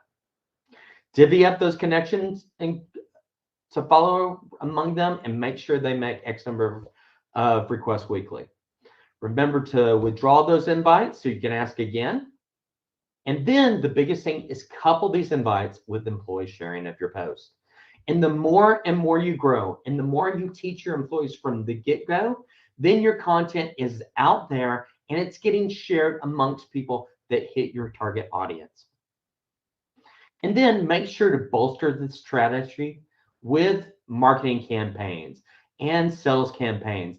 Don't miss out on low-hanging fruit. You know, if you've got several thousand people or many tens of thousands of people in your CRM database, hell, make a marketing campaign to actually target them and go after them. Get as many people that are already following you and that like your services to get on your page as well, because they can become evangelists and help other people share your content. So those are very, very key. So these are 10 key strategies to use to do that. So once again, I'm Scotty Smith with PsychWorks Marketing. Thank you so much for attending my session. And my understanding is right now we're going to do a Q&A session. And please, I'm eager to answer any questions that you have. And once again, you can reach out to me on LinkedIn. Just enter Scotty Smith Marketing and I will come up. Please feel free to follow or connect me. You can reach out to my company at PsychWorks Marketing. But anyway, thank you so much. I really appreciated this effort. I'm going to stop sharing and I'm going to do my best to get. Again, Scotty, thank you so much for those strategies and tips. Again, so people, if you have been listening, you have questions, feel free to add them to whether it's YouTube or on Eventi. And while we kind of wait to see if those come in, I have just a couple of questions for you. Do you have any examples, or what is a quick example of an email you might use to kind of try and draw those people to follow you or to link to your business page? To follow or connect with. So as far as follow goes, I haven't created anything like that, but for individual connections, I've created a template doc, and I bet you I have 75 to 100 templates I've just made over the past couple of years. So for every situation that I possibly could be in, I pretty much have one. So I reached out to a bunch of people today, a bunch of fellow speakers. I have a connection request specifically for that. I have ones for specifically for people in my own industry, specifically for people that are in the information industry, specifically for software industry.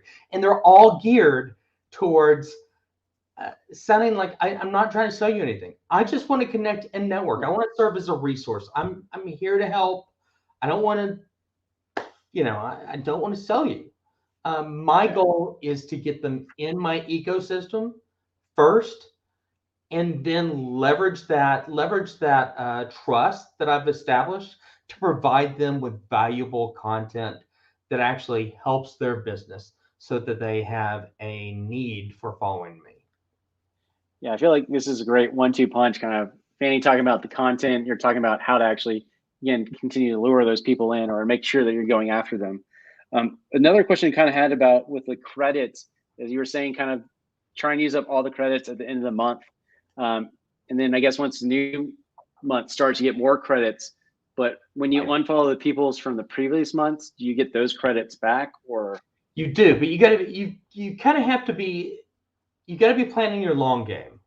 Yeah. And everything about this is playing a long game. And if you think that if only one person is doing this, then yeah, it's going to take a little bit of time. But you know what? I'm a single person. And honestly, I've half-assed done this over the past year and a half. And I've got 400 followers of people that want to follow my contact that are specifically people I've been targeting. All right. Now imagine what would happen if you had several people that were actually working on this. If you had several salespeople or several marketing people that you could actually have them doing that. And I think it would really be huge. That is a great idea. And I love the idea of how you really want to drill down into the type of person you want to get. So you're not just scatter shooting. Kind of like those three between like city, industry. Is there anything else that you might have suggested to other people that they might want to try and use to filter that down? Or here's another tip. I always start with second level connections when I'm doing a search. All right. Because my take on it is, first of all, your first level connections, you already got them. But people like connecting with other people that are recommended. All right. My friend Bob here, he's evidently connected to this marketing guy. All right. Well, Bob is really picky. If Bob connects with him, I'll connect with him. You know? Yeah, exactly. So I also in my connection, I allude to why I want to connect. I typically say, hey, we share a few connections, and I hope that this leads to great opportunities. And here's a stupid, crazy, ridiculous trick that I do as well. I hate calling it tactic, if you will. All right. So I went to Angelo State University in San Angelo, Texas. I love Angelo State, but I will tell you, I have been for several years now. I can tell that ASU is not great about connecting or networking, and as a result, people don't always respond. So what I started doing was I started putting at the very end of every connection request, "Go Rams," and the little emoji of the Rams. And it is amazing how much that has increased connection requests to my alumni. That is an awesome, sweet little tactic to kind of add to really to know your audience and go after them that way. The trick is so many people think of this like as any other platform, but the whole point is it's a separate platform. It's just like, it can work just like email, but you actually need to think of it that way. You need to be thinking, I'm going to go in with a dedicated strategy and I'm going to target my audience. And I think so many people just think, I want to grow my followers. No, you don't want to just grow your followers. You want to grow followers that are in your audience. And in every presentation, everything I've ever seen, people miss that key point. It's your audience that's going to buy from you. It's not the vendors, it's not the other people. Exactly. It's like when they talked about going from 1,000 true fans to 100, you really just want those 100 people that will follow you, support you, connect you to others. So you can get those second links as well. You're absolutely right. Absolutely right. So it's, I think it matters a lot. I mean, there's so much that can be done with B2B pages, but the more I've thought about it, you could have a group of salespeople, and they could really concentrate on growing that, and they could turn that into a key sales platform or a key marketing channel that can be every bit as powerful as your email, has your dedicated email, because people have to opt into that. People have to opt into this. Yes. So and that's great. And it's, again, like for ourselves as an organization, probably trying to use this tactic to kind of grow our followers to our page would be quite beneficial to us. And you know what, you're absolutely right. So I'm in Toastmasters. I'm the president of Keller Communicators in Keller, Texas. So we're a hybrid club. Anybody can come online or come visit us in person if you're in the DFW Metroplex. But one of the big things that I wanted to focus on is growing it to help professionals. And so we've got a Keller Communicators Toastmasters Club LinkedIn page, and our focus is on connecting with more and more business professionals to get them interested and let them know what we're doing, to see how that's excellent. People's career. That is a great idea, and I think as an organization, we're going to definitely take some of these strategies and put them into effect. Again, I'm not seeing too many. Excuse me? I'm full of so much information. Just ask me and I'll tell you. All right, Scott, is there anything else you want to kind of? That's it. Thank you so much. I've learned so much from all these other wonderful speakers, and it's been great to be part of the DFW SEM State of Search Conference. Well, Scotty, we've enjoyed having you. Thanks for doing the 345 talks, for coming here and presenting. We'd love to have you. Again, let us know if there's anything we can do to help you. Again, you have any last comment or anything? Or so much. I mean, with small businesses all the time, people forget you got to go back to basics every time. Who is your audience? And you know what? New marketers fresh out of school, first couple of years, the biggest challenge that they typically have, you got to remind them all the time, is your message targeted at your specific audience that you're trying to go after? And it can matter so much. I've worked at a lot of places where we have different channels have different audiences, and they get confused. You've got to think. Is this hitting my target audience? Exactly. Well, again, Scotty, thank you so much, and you have a great day. My pleasure. Thank you. Appreciate it, Bart. Bye. All right, everyone. So next we have David Sussin kind of talking following this, and that's going to be coming up at the hour at 3 o'clock. Please don't forget to fill out our scavenger hunt questions for opportunity to win tickets to State of Search 2022 or even a virtual membership to DFW SEM. Again, thank you for joining us. Please go out there and follow Scotty, whether it's on LinkedIn or his other social media. Thank you for enjoying this, and we'll see you back again at the hour at 3 o'clock. You have a great day.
right, we're back and we're going to be presentation on how to connect more with your employees. So here we go in just a second.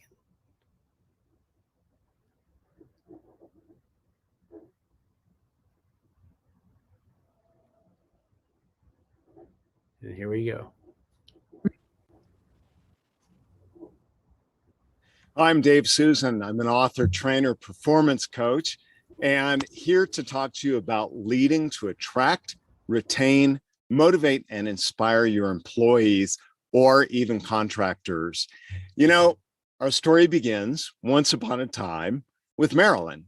Marilyn was 21 years old. She was working in retail. At 22, she got promoted to a manager. She was managing a team of about 10 different individuals from all ages, from 30 on up to basically retirement. She had single parents, she had moms, she had dads, all ages. So she comes in as this young manager, and before you know it, the store she's working in has #1 sales in that store. And so the regional managers come in and they say, I don't know what you're doing, but we need your help at another store. And they move her to another department store. And all of a sudden, that store sales become #1. So they move her to another store and those sales become #1. And all of a sudden, it happens again. And I knew her, and I'm talking to Marilyn about this. And I said, how are you doing this? How is it you're coming in as this young manager and you're managing people of all ages, and you really had no experience, but you are having phenomenal success? They're engaged, they're motivated, and people from in the other areas of the store want to work for you. And she says, I don't know, but I just treat them well. I said, oh, come on, there's got to be more to it than that. She says, no, I treat them well. And I thought, okay, wait a minute, this doesn't make sense. So Marilyn goes on a number of years later, she's now 28, and she's a manager in a Fortune 500 company. She's one of the youngest managers in the company, leading a marketing division.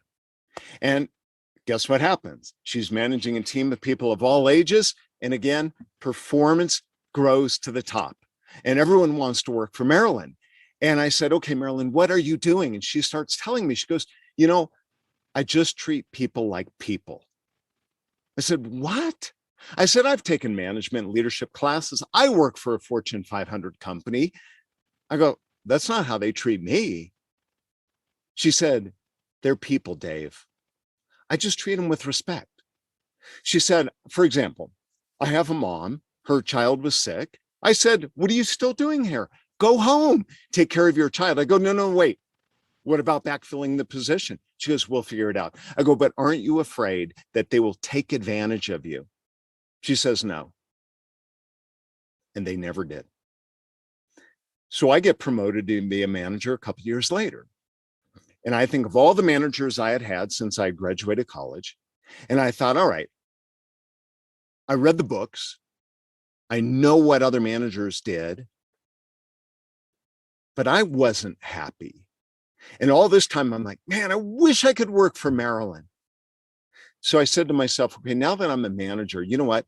Instead of doing what I had seen, instead of doing what I read, I'm going to do what Marilyn did. So I interviewed Marilyn. I started digging in. It was contrary to everything. So I'm a young manager, 28 years old, and all of a sudden, my performance goes to the top. And I become #1 ranked in the United States for my team. Now, this isn't just me. As I got older, I started studying other leaders and what they did. One of my favorites is Mike Abrashoff. He was the commander of a battleship. They were the worst performing in the history of the Navy. And in 18 months, he turns it around using the same principles Marilyn used to be the top performing battleship ever in the history of the Navy. And then there's Carl. Carl was someone I had interviewed once. Phenomenal success. Again, Fortune 500 companies, managing significant teams, and he had stellar performance. Everyone wanted to work for Carl. His team was engaged. They were motivated. They were excited. So I interviewed him. I go, what do you do? How do you do it? And he said, I just treat people right. I recognize them. I value them. And I go, but that's not normal. He goes, no, it isn't. In fact, I was asked to present to the executives at my company, billion-dollar company. And he said, all I did was explain how I value them. I send them birthday cards. I praise them. I praise them in front of their spouse. I thank their spouse for their service. And he said, I presented this to the executives and it went right over their head. They're like, yeah, we don't do that here. Yeah, we don't send holiday cards. We don't send birthday cards. We don't wish them. We don't do that here. And I just said to Carl, I go, well, how's that working out for the rest of the managers? He goes, miserable, 100% turnover every year. I go, what about you? He goes, no, everyone's dying to come work for me. And then he had his success. And then there's Quinn. Quinn is a client of mine. Quinn went on to work at a Fortune 500 company not too long prior to this call here. And in a very short amount of time, she sent me these text messages. One of them says, I just learned today that 3 people working in the company, not on my team, have independently approached team members of my team, and they want to say, what do we need to do to join your team? In a follow-up Bosses Day, they sent cards. They sent thank you for being a manager. Bestest boss ever of all time in 27 years, working in corporate America. A great leader. So easy to work for and better than ever before. Excited for the future with you leading. Ladies and gentlemen, this is what we want. What we want is employees who want to follow us into battle. We want employees who praise us to their friends, the family, and outside of us. It's people who want to be engaged. They're excited to be there and they're willing to put their efforts out. But to do it, ladies and gentlemen, they had to be different. I had to be different. And all these folks I talked about had to be different. They're not like every other manager. See, what I learned and what I experienced was most managers, they believe their job is to keep an eye on you and hold you under their thumb. They're there to make sure through command and control, you do as you're told. That if you don't do it, it's a slap on the wrist. Or if you don't do it, we threaten you with performance plans. Or if you're a vendor, 1099 employee, right, that we fire you. A contractor, well, you're just a contractor, we don't work with you. But what these people did differently is they value their people in a different way. They don't treat them that way. It's totally different. So I was so curious about this, ladies and gentlemen, over the years. I decided, okay, I need to do some analysis. I'm by background, I'm a techie. Okay. So by background, I'm like, okay, I need to understand this. I need to say, is this just a fluke or is this other businesses, other companies, other organizations? And what I found is it works everywhere. I've seen it in every industry. I've seen it with every type of worker, whether it's anywhere from a blue collar contractor, all the way up to executives. I've seen it if they're an employee that works for you or they're a W-2. I've seen it whether they're virtual or remote. In fact, Quinn's employees are all remote.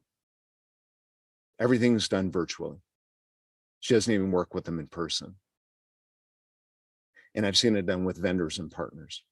And I personally have done it using contractors I've hired, virtual assistants, people in other countries I've hired, and I've used the same approach to be able to get the most out of people I work with. So they want to work with me, they want to give, and they want to tell others to come work with me. So I had a really interesting background. I had the opportunity to be able to interview thousands of employees, top performers. In fact, even trying to recruit them. And I would call up and I would try to recruit someone away from a job, and someone would say, yeah, you know what? I'd quit in a heartbeat. You got a better opportunity for me? I'm out of here. And the number one reason people gave me for quitting their job, they hated their boss. In fact, one guy I called on a Monday and he says to me, you know, Dave, he goes, if you called me last week, I would have said no, but you called me today. He goes, I'm ready to quit. I said, why? He says, Friday, I went to my boss in the afternoon and said, hey, can I leave early? My dad was just admitted in the hospital. And he says, his boss goes,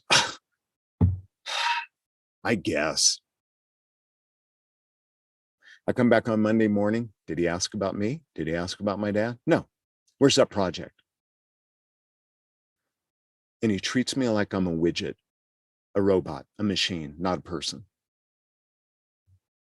And he's ready to quit. Now, the fascinating thing is I would call people and say, hey, I have an opportunity for you. It'll pay 10% more, 20%, 30% more. Free food, free breakfast, free this, free gym, free. We're going to give you all this free stuff that everyone's talking about in the industry today, that's what they think it takes to attract. And they would say no.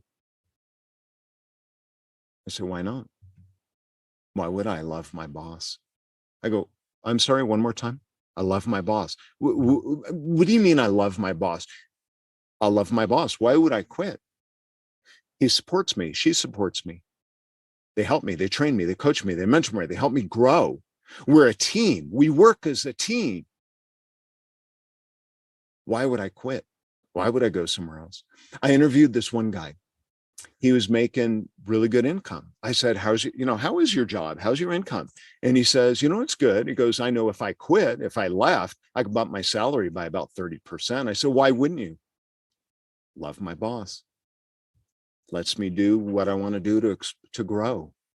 He leverages my strengths, and he sees the strengths in me. Now, leadership is tough. And I'm not going to say this is not hard. I've been there. And there's all sorts of challenges, right? Sometimes we feel like we're babysitting. Some people do. Sometimes you have to manage people that are younger, sometimes older, sometimes ready to hire, ready to retire. Sometimes they're right out of school. Sometimes they're creative. They need more flexibility. Sometimes they need more rigidity. Maybe they need more rules, right? But we have so many different challenges. But what I found is when I interview leaders across the country and they start complaining about their job and the challenges they have, the one commonality is they're always pointing the finger at the employee.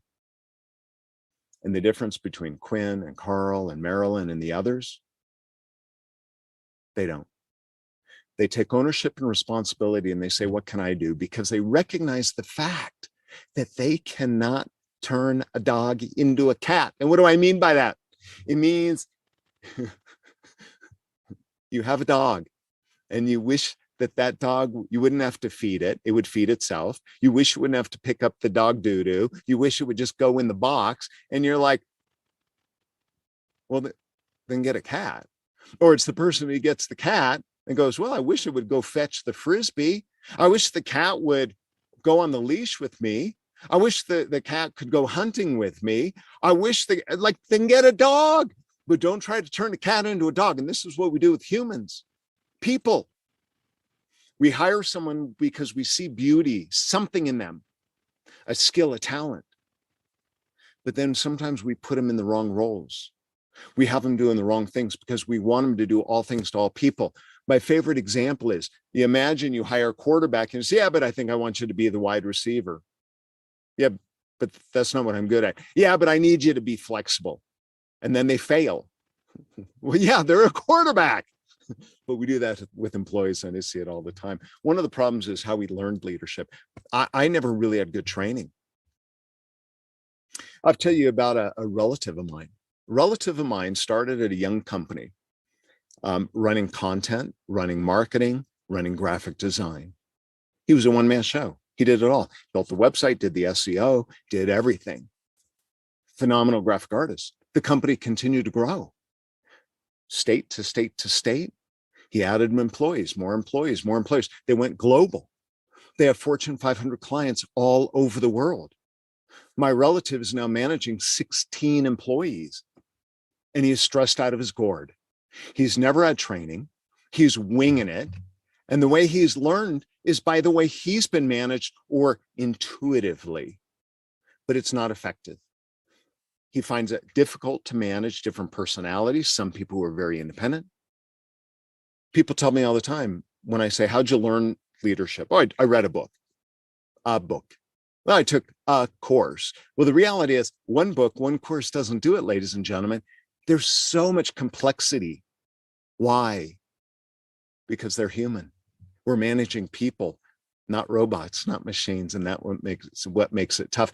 But what's fascinating to me is in leadership, we don't copy best practices. We wing it. But what do they do in sports? In sports, they copy the best and they say, here's how they do it. If you're a quarterback, it's the three-step approach, three steps back. It's stepping into the pocket. It's learning how to do that. If you're swimming, it's learning how to swim flat. If it's hitting the ball, whatever it is, it's using your strength, your body. If it's cycling, it's all about drafting. If you're a runner, it's about your start, etc. If it's golf, it's how do you create power? How do you create consistency, right? There's all these things. And what we do is we look at what the best do and we go, let's copy it and make it better. Copy and make it better. But in leadership, what I found is we don't do that. We wing it. We don't follow the best. So why not follow what Marilyn and Carl and everyone else does? So it starts by understanding what our real job is. And our real job is to orchestrate success through others. That's really what it is. I mean, if you think about it, as a leader, if you're leading, whether you're leading a virtual team, you're leading a real team, or you're leading contractors, subcontractors, 1099 folks, right? Partners, vendors. It's how do we quarterback? How do we be the orchestrator? And that's the challenge, is learning how to motivate. But to do this, it's going to be different. It's going to be different. So my question for you right now is this: how has your current method been working for you? Because if it's working, awesome. But my guess is if you're watching me right now, you're watching me because something isn't working. So my question is, would you be willing to try a different way that does work? Think about this way. If you do what you've always done, you're going to get what you've always gotten. Whereas Einstein says insanity is doing the same thing over and over and expecting results. So the first thing I'm going to challenge you right now, right here, is commit to trying something different. What the heck? You have nothing to lose. Because if what you're doing isn't working, let's try something new. And I think let's try a 180-degree approach from what you've done. What I do is I call it the MVP model. MVP, M stands for mindset, V is value them, P is push them up. Let me explain it to you. Mindset. The first one I've already said to you once before, people are people, they're not robots.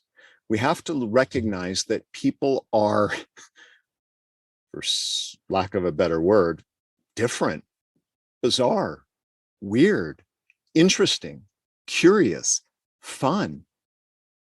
They're all different. I'm analytical. Maybe you're not. Maybe you're creative. Maybe I'm not. So it's understanding how do we work with the nuances of people. They're not machines. One way doesn't work. You can't read one manual and replicate person to person to people. They're all different. And that's the first thing we have to recognize from a mindset. The second thing is we have to change how we understand the mindset of how we perceive leadership and how we perceive the employee and how we treat the employee. So let's look at the old mindset that you may be familiar with, or you've seen, or you've experienced. I'm paying you. I'm paying you. You're under my thumb. I'm paying you, and you're lucky to have a job.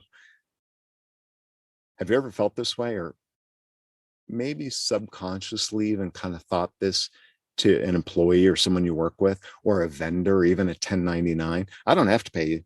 I'll go find someone else. I shouldn't have to tell you what to do. I shouldn't have to train you. Yet, pro football players have coaches. Golfers have coaches. They're already on the team, and yet they have coaches to get even better. We don't sit there and say, nah, we hired you, but yeah, we're gonna. No, we try. We work to make them better. If they're willing and they're able, perfect. How about this? You ever had the old mindset or heard this? I'm not a babysitter. My way or the highway. Produce or else. Or my favorite, I have some MBOs. I've got some objectives. I've got goals. I got bonus. And if you don't do your job better, I'm not getting. Okay, that's one way to manage. How about a new way to manage? We're lucky to have them helping us. We are lucky to have that vendor. We're lucky to have that 1099. We're lucky to have that W-2, that employee. We are lucky to have them. right? They're employees, not widgets. Let's inspire them to follow us into battle. They want to be there. Let's inspire them so they're willing to do anything for us because they want to, not because they have to. And the way I like to do this is think of them as a volunteer. And what do I mean by that? Well, imagine you ran a volunteer organization. So you have all these people that come here and they want to work for you and they're so excited to be there, but you treat them like doo-doo, they're going to quit. They're not going to volunteer. They'll go somewhere else. But because they're volunteers, how do we typically treat them? We thank them. We welcome them. We're excited to be there. We create a team. We create a unity, a mission greater than this. We look at their strengths as volunteers. We go, where can we put you? Oh, you're not as good here. Let's put you over here. Where are you? You're good here. And we move things around. But in the workplace, sometimes we don't do that. Why not? I want you to think, if you couldn't fire an employee, how would you inspire them? Let's say you are stuck with them. How would you make the best of them? Right? Let's look at them. Like I said, we're working for the same goal. It's not just us versus them. It's not management versus the employees. It's all of us. And let's think of them as they want to be here. Employees want to. The majority do if we give them a place they can call home for 8 hours a day. Think of it this way. If you threaten them and they were volunteers, they'd quit, wouldn't they? But change is hard. Change is really hard. Go ahead and take a look at this for a moment, ladies and gentlemen. Go ahead and just look at this. I'm just going to be quiet for a moment. Look at it.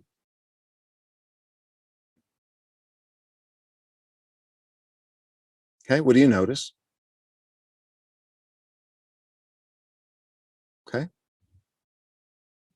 G is missing. You saw that, right? Okay.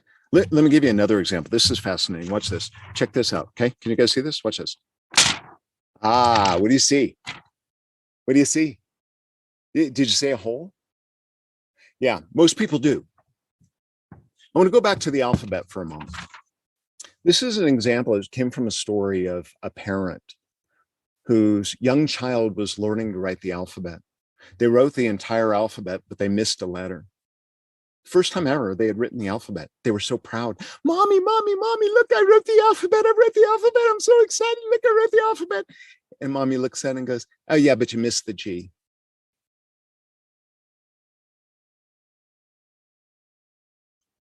Not I got 25 right. Do we do that with employees? Do we find what's wrong? Do we focus on all the stuff we don't like about our employees, or do we focus on what's good with the employees? How about this? Yeah, there is a hole. That is right. But there's also a piece of paper here. Most people say hole. It's fascinating. And that's not wrong. There is a hole in the paper, but it is fascinating how we focus on the hole so many times in our employees. We focus on their holes. We focus on what's missing, what's not there, what they're not doing right versus what is there. I'm going to challenge you to start looking at your employees differently, but it's hard. And the reason is we have this thing called the reticular activating system. It's a portion of the brain that goes on high alert and it finds what we look for. What does that mean? If we look for bad in people, if we look for the problems, and we have that belief in people, that kind of, I'll call it a negative belief, that employees are just there to take advantage of you, or that they're lazy. As soon as we start believing that, even about one person, maybe not all, but even one, we tend to see more of it. An example of this when you're looking for cars is you think, oh, I'm going to go buy that new car. And all of a sudden, have you noticed everyone in town is driving the same car? Oh, they have the car and they have the car and they have, that's the reticular activating system. This leads me to Shirley's axiom. You get what you look for. You get what you look for. Whatever you look for, you're going to find. So you might as well look for the good, because the more you look for the good, you're going to spot the good in your people.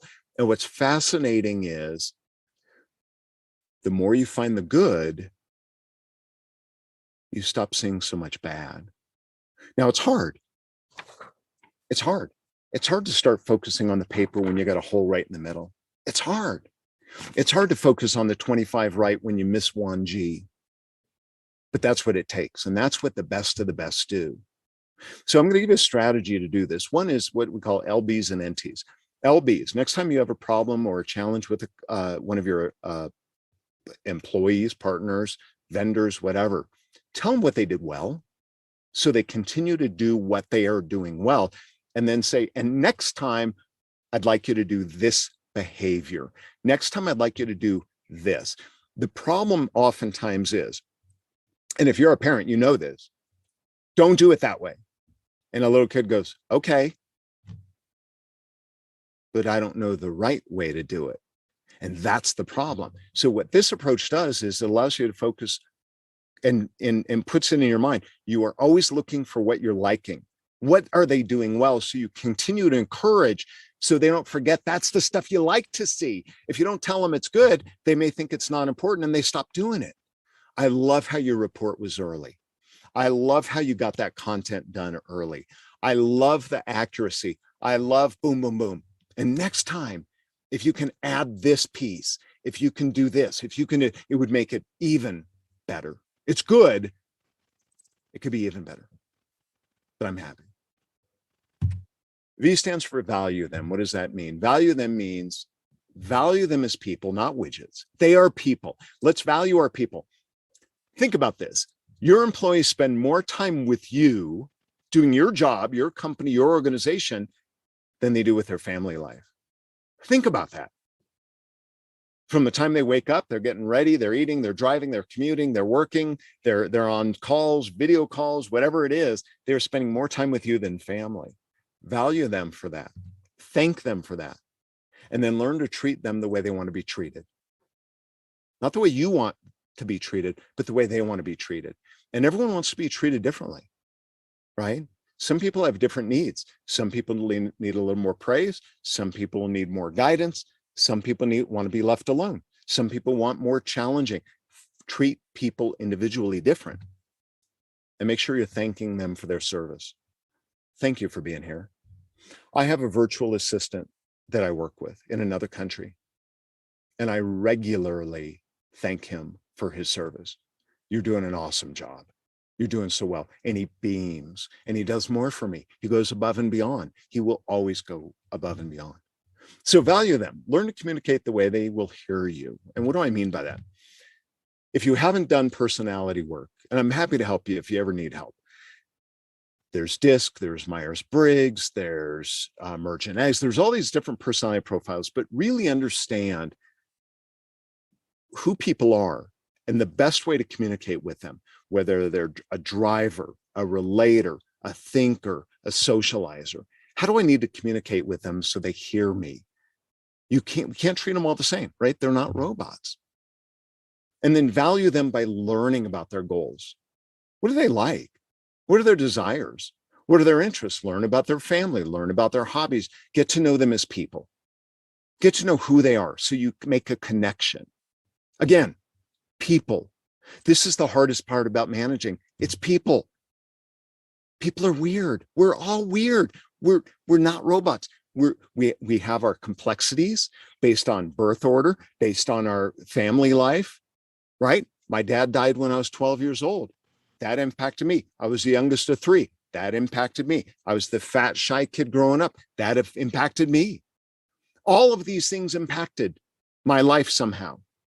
Every decision I made or that was made for me at a young age impacted my life. You don't know that story behind me. So maybe I have weird nuances in my life because of that. As Oprah says, it's not what's wrong with you, it's what happened. It's like understand who they are as people, right? And we can learn to value them more. Know what makes them tick. Know what they care about, right? Public recognition, money, time off. What do they care about? Get to know so you can start to reward them and find ways to reward them, right? I had a friend of mine, he worked for a Fortune 500 company, and he would reward his employees with a brand new pair of socks.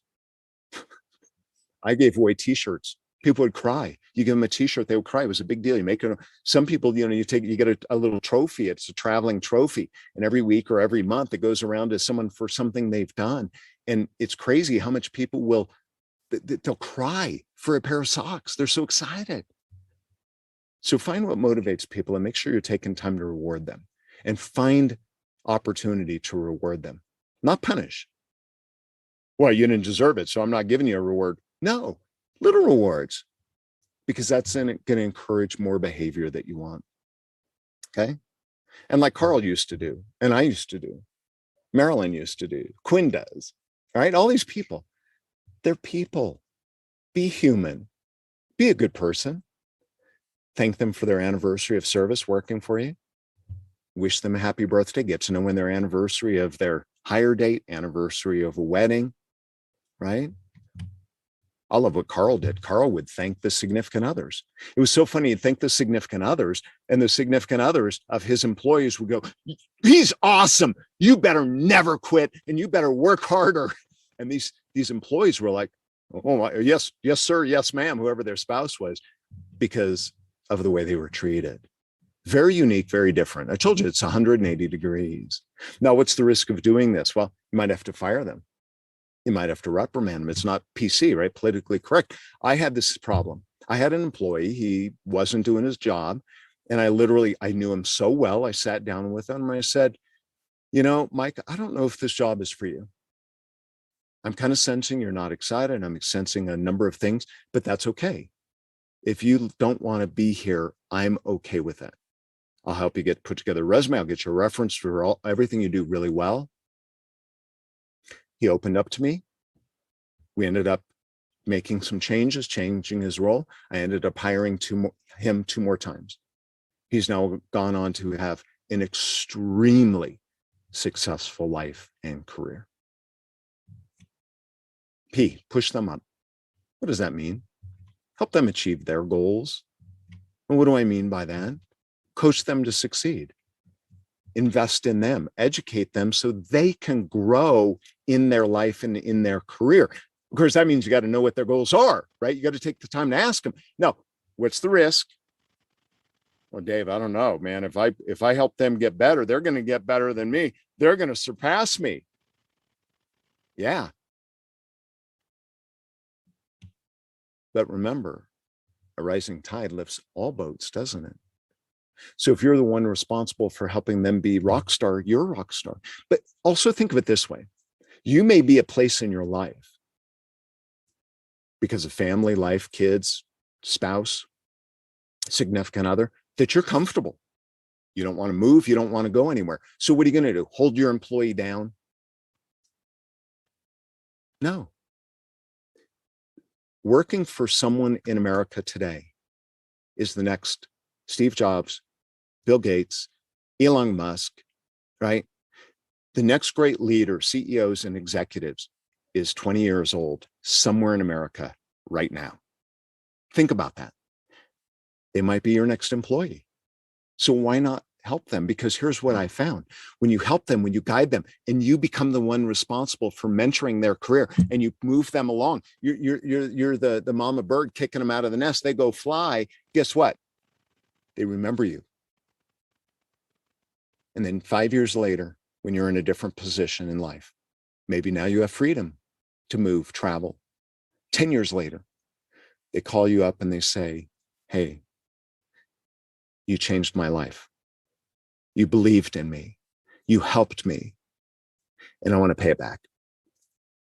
I'm now running my own company, my own department, and I need you and I want you. They will remember you, ladies and gentlemen. Or they will send people your way so you never have to worry about hiring rock stars again, because rock stars only hire rock stars. Rock stars only recommend rock stars. A's hire A's. A player's the best. B's hire C's. Why? They don't understand this. Rock stars understand it. The best understand it. And those of you that maybe are hesitant to do this, think of it this way. Would you rather invest in your people and have them leave? Or not invest in them, not train them, not coach them, and have them stay with you? I'd rather build their value. They don't want to leave when you invest in them. They don't want to if you're taking good care of them.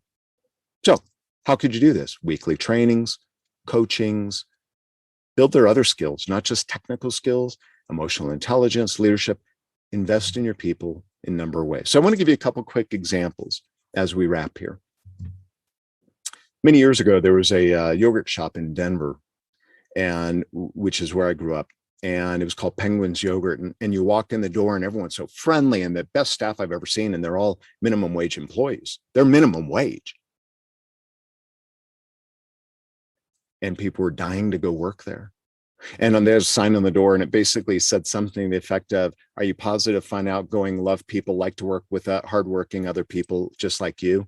And so what they did is they basically positioned who we are and what we're looking for. And that's the only people that applied. And so people go, that's who I want to work for. I'm an A, I want to work for an A. That's me. You describe me. I want to work there. And even though it was minimum wage job, they were pulling from McDonald's, they were pulling from Burger, they were pulling from everyone, all the other minimum wage jobs. Everyone wanted to work in this yogurt shop. They never had a problem hiring. Or how about this one?